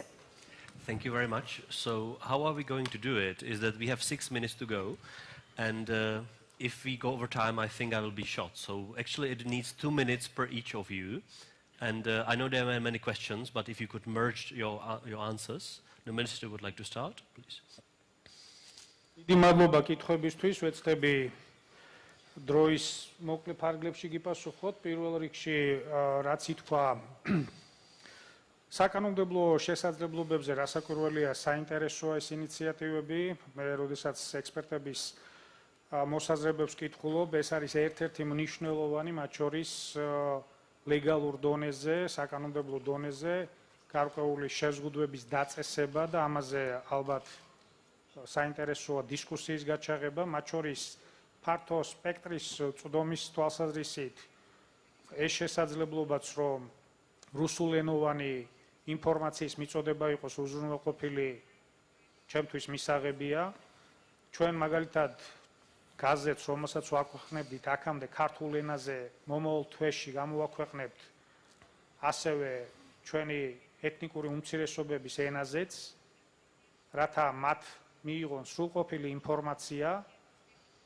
ასევე იცით, რომ წვევამდელთა სისტემა მეტი ინტეგრაციის ხარისხი მოგვცა სწორედ ეთნიკური უმცირესობების ჩართულობისთვის და ინტეგრაციისთვის, მათ შორის მათი ცნობიერების ამაღლების კუთხით.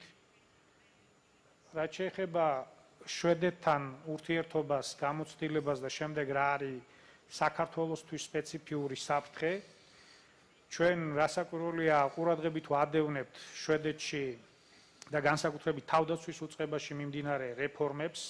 თქვენ იცით, რომ პირველი საერთაშორისო ვიზიტი სწორედ ფინეთსა და შემდეგ შვედეთში განვახორციელე გასული წლის იანვარში, რათა სწორედ გამოცდილება ტოტალური თავდაცვის კუთხით მიგვეღო მაქსიმალური რეზერვის და წვევამდელთა ინსტიტუტის მუშაობის კუთხით, სხვადასხვა შვედეთმა მარტში შემდეგ აღადგინა წვევამდელთა სისტემა, ჩვენც დაახლოებით 2 თვით ადრე თავდაცვის მინისტრი აქ იყო ჩამოსული, ასე გვაქვს ჩემი მეგობარია და ბრწყინვალე ურთიერთობა მასთან. რაც შეეხება საქართველოს სპეციფიკას, რასაკვირველია საქართველოს სპეციფიკა უკავშირდება ოკუპირებულ ტერიტორიებს და საფრთხის მასშტაბებს, რომელიც სწორედ ოკუპირებული ტერიტორიებიდან მომდინარეობს, ასე რომ აქ შედარება ვფიქრობ სხვა ქვეყნებთან შეუძლებელია, იმდენად დიდია ეს და ყოველდღიური ეს საფრთხე.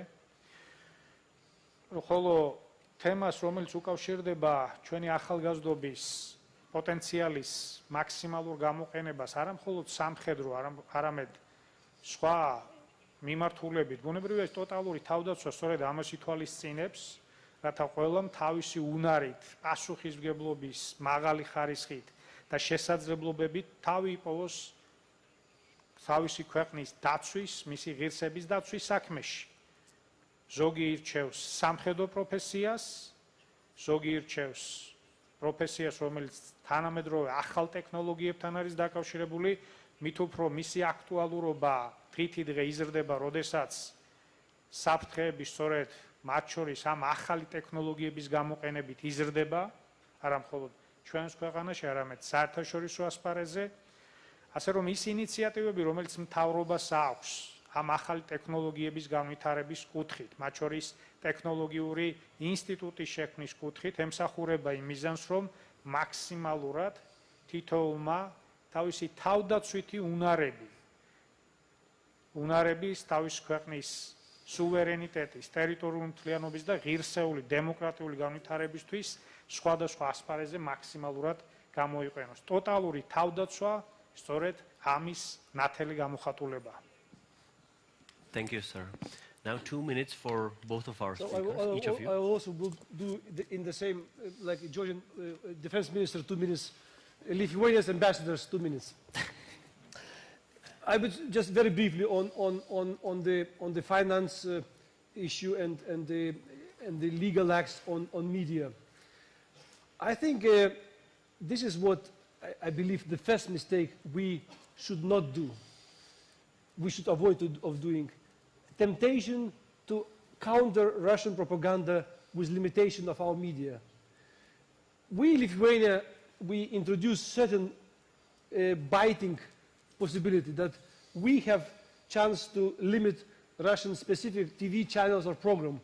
If this channel or TV program violates our law, if we can prove in the court, we can close for 3 minutes. For example, as we speak, one of Russian channels is blocked in Lithuania for 3 months. But we should not overuse this possibility, because it's media freedom. This is the key answer to the Russian threats. Accountable and free media, it's the answer to the problem. That's why media literacy, engaging with journalists, sharing information with journalists, inviting them to the similar events, seminars, that we are on the same sort of understanding loop. This is, I think, key. Second is, what I was already mentioned, but I can combine with the previous, with also the question about the civil society. Government efforts is okay, informing society is okay, some legal acts to bite Russian TV channels is okay. But the key answer is society. That's why, Jakub, you know very well, we have in Lithuania interesting phenomena, Lithuanian elves. As an answer to the Russian trolls, Lithuanian individuals, they created their own network. And we don't know them, and this is good. I cannot even interrogate it. I will not just have their names. But we know that there are around 4,000 Lithuanians, IT professionals, psychology professionals, who are biting Russian disinformation. And this is what I believe would be also the good experience for Georgia. Learn from Lithuania, come to Lithuania, invite Lithuanian elves. One of event what Jakub's European Values Center will be organizing in 2 weeks in Prague. He invites also Lithuanian elves to share. I mean, why not? If Lithuanian elves, Czech elves, future, Georgian elves will create their own network. That will be unbeatable army of individuals. And my final one sentence on the finance. I think we in Europe, in transatlantic community, we are moving with this understanding that money invested in our property, I don't mention which one of the biggest EU capital at the moment, future not EU capital. You mean London, right? No. Okay, we won't say it. No. Is the biggest investment of Russian money. Russia investing in media outlets, buying TV channels. Yeah. So, I cannot say we should stop it, but we should look in very transparent way to see the money, where it comes, origin of money, and it's not legal to prevent. Because we see that this money coming back and hitting our democracy.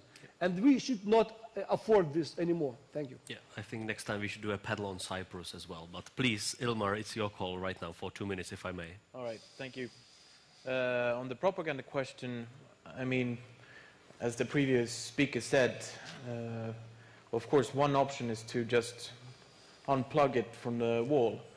But democratic nations shouldn't really do it. And therefore, Estonia has chosen to go more of a transparency way, to keep such matters as transparent as possible. Different NGOs, organizations publish and show and point out Russian propaganda. Governmental institutions publish yearbooks which speak as openly as possible about propaganda and the threats and how to try to understand and recognize it. So, as I said, for democratic nations, it's a very tough question how to handle, and the temptation is always to take a more rougher side, but not always the best option, because I believe that's something that Russia wants. Regarding how the hybrid threats and cyber threats have evolved in Estonia in the past 10 years, I would say that they've become more complex, but foremost they become more cheaper to do. Especially cyber attacks these days are very cheap to do, but very expensive to protect against. And this is a problem for all nations, because any of us from this panel could buy a DDoS attack for not a lot of money, but as a nation we have to invest a lot of money and people into protecting it. And then coming to the third question from the corner there, that Tallinn Technical University has been now for a long time doing different courses and degrees in cyber. And as I've been now traveling around quite a lot in these cyber communities, and something that I hear from each nation and everywhere I go, that there is always a lack of people who understand hybrid and cyber threats and the whole issue. So this is also something for all nations to remember, that we are lacking these people. We need to stay ahead of the game, and we need to invest heavily into the people and into the education. Yep. Thank you. Very well. Thank you. Before we finish, let me use my 15 seconds.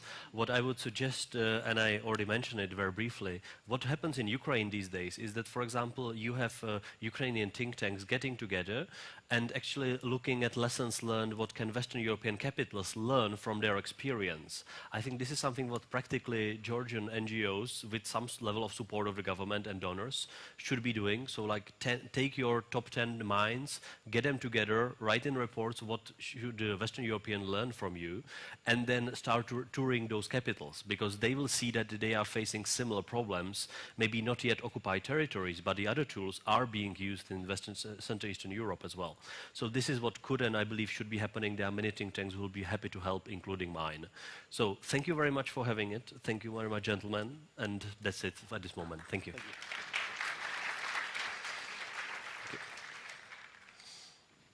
Thank you, ladies and gentlemen, and thank you, distinguished panelists, for today and for the fruitful participation and for the very interesting debates today. And I also want to remind you that we welcome you tomorrow at 10 o'clock. We will continue our discussions. Thank you so much.